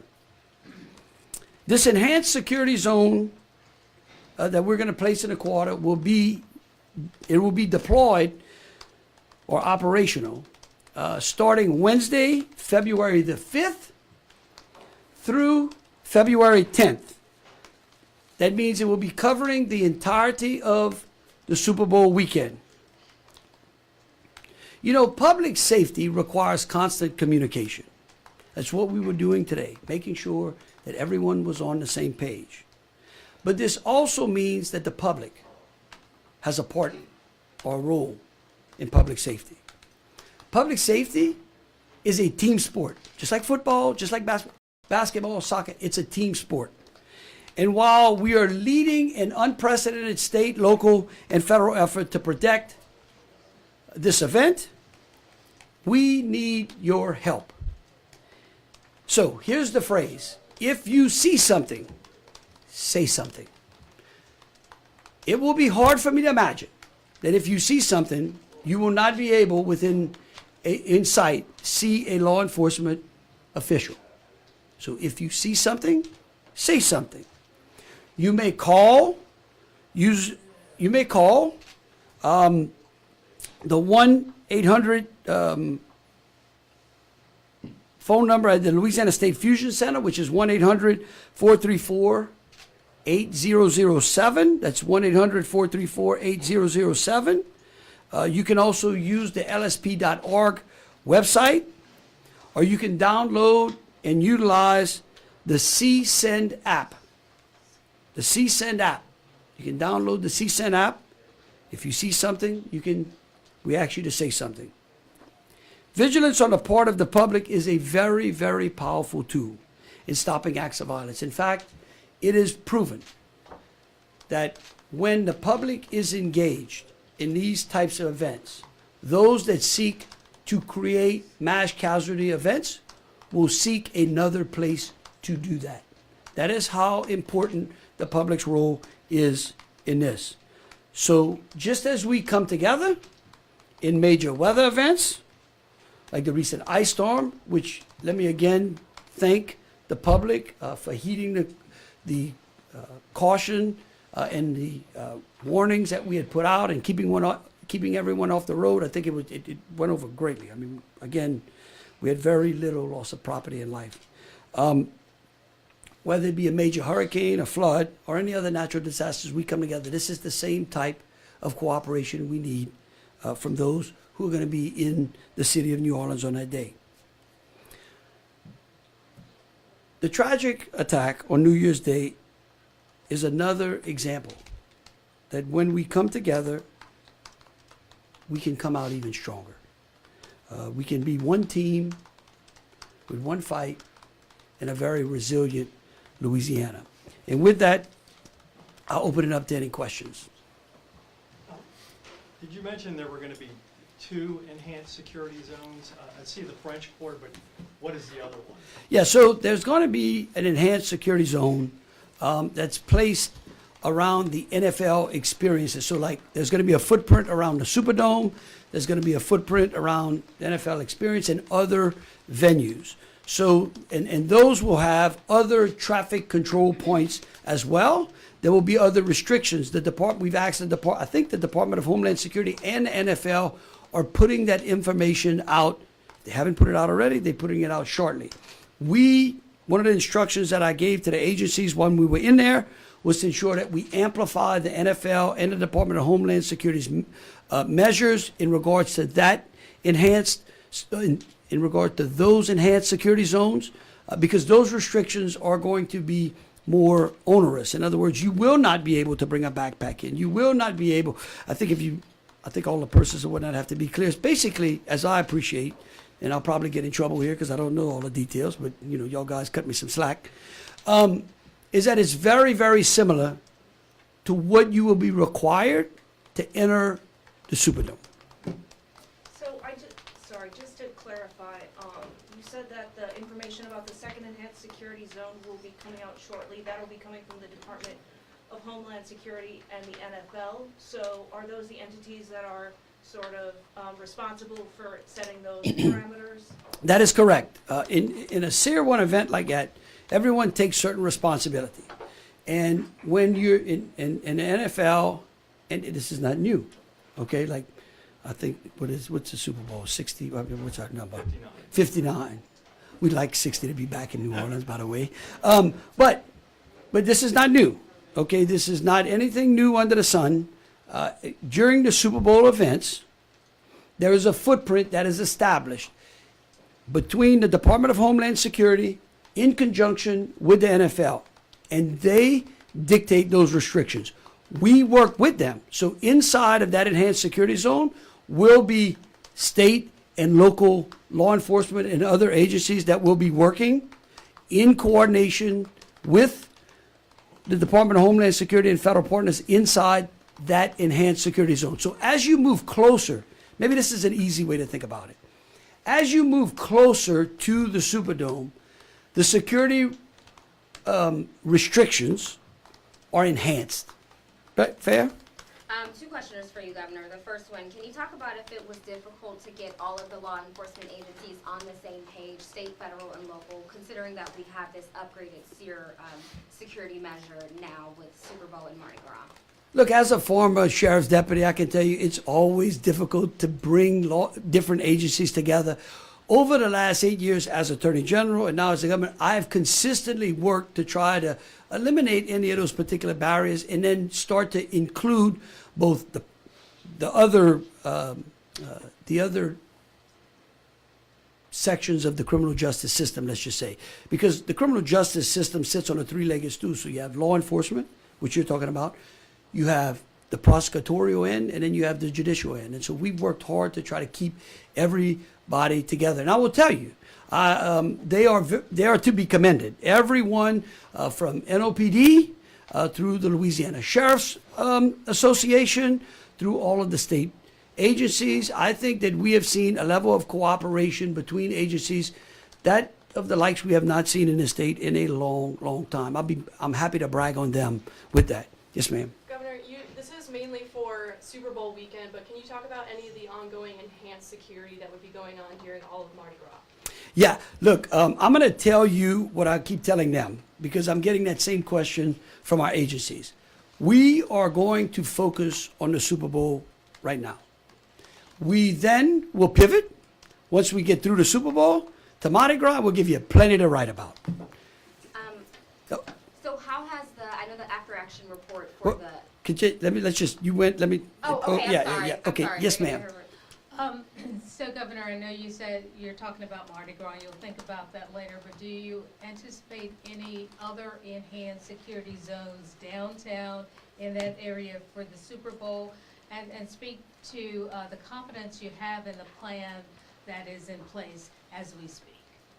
So let me make sure, you're asking if There will be any additional. Yes. I couldn't tell you that. I don't know. All of those are going to be built upon intelligence and threat levels, right? And as we adjust those policies, we'll put those out to you.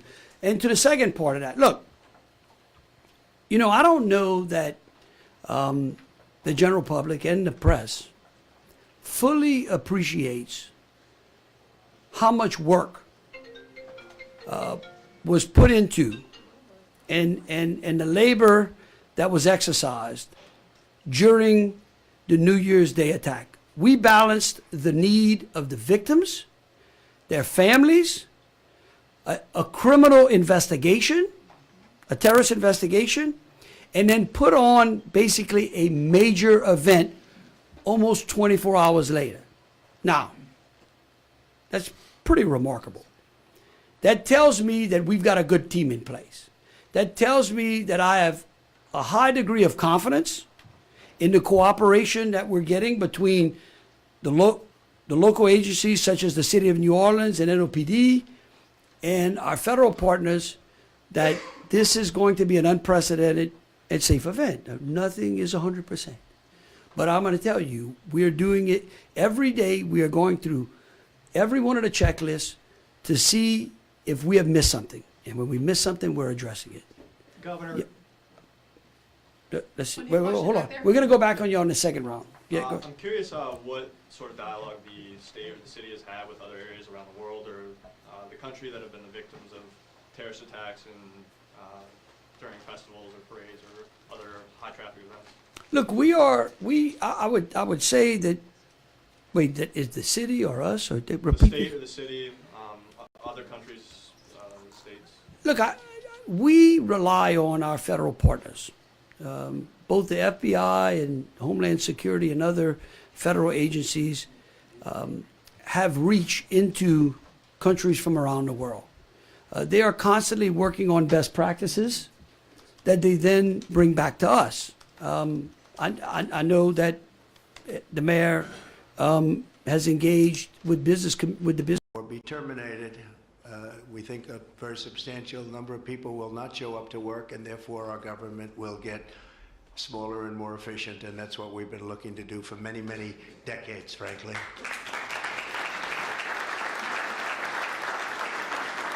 Thank you. In addition, there was a short-term pause or funding freeze on certain discretionary spending payments, such as government grants, only for us to quickly look at the scams, dishonesty, waste, and abuse that's taken place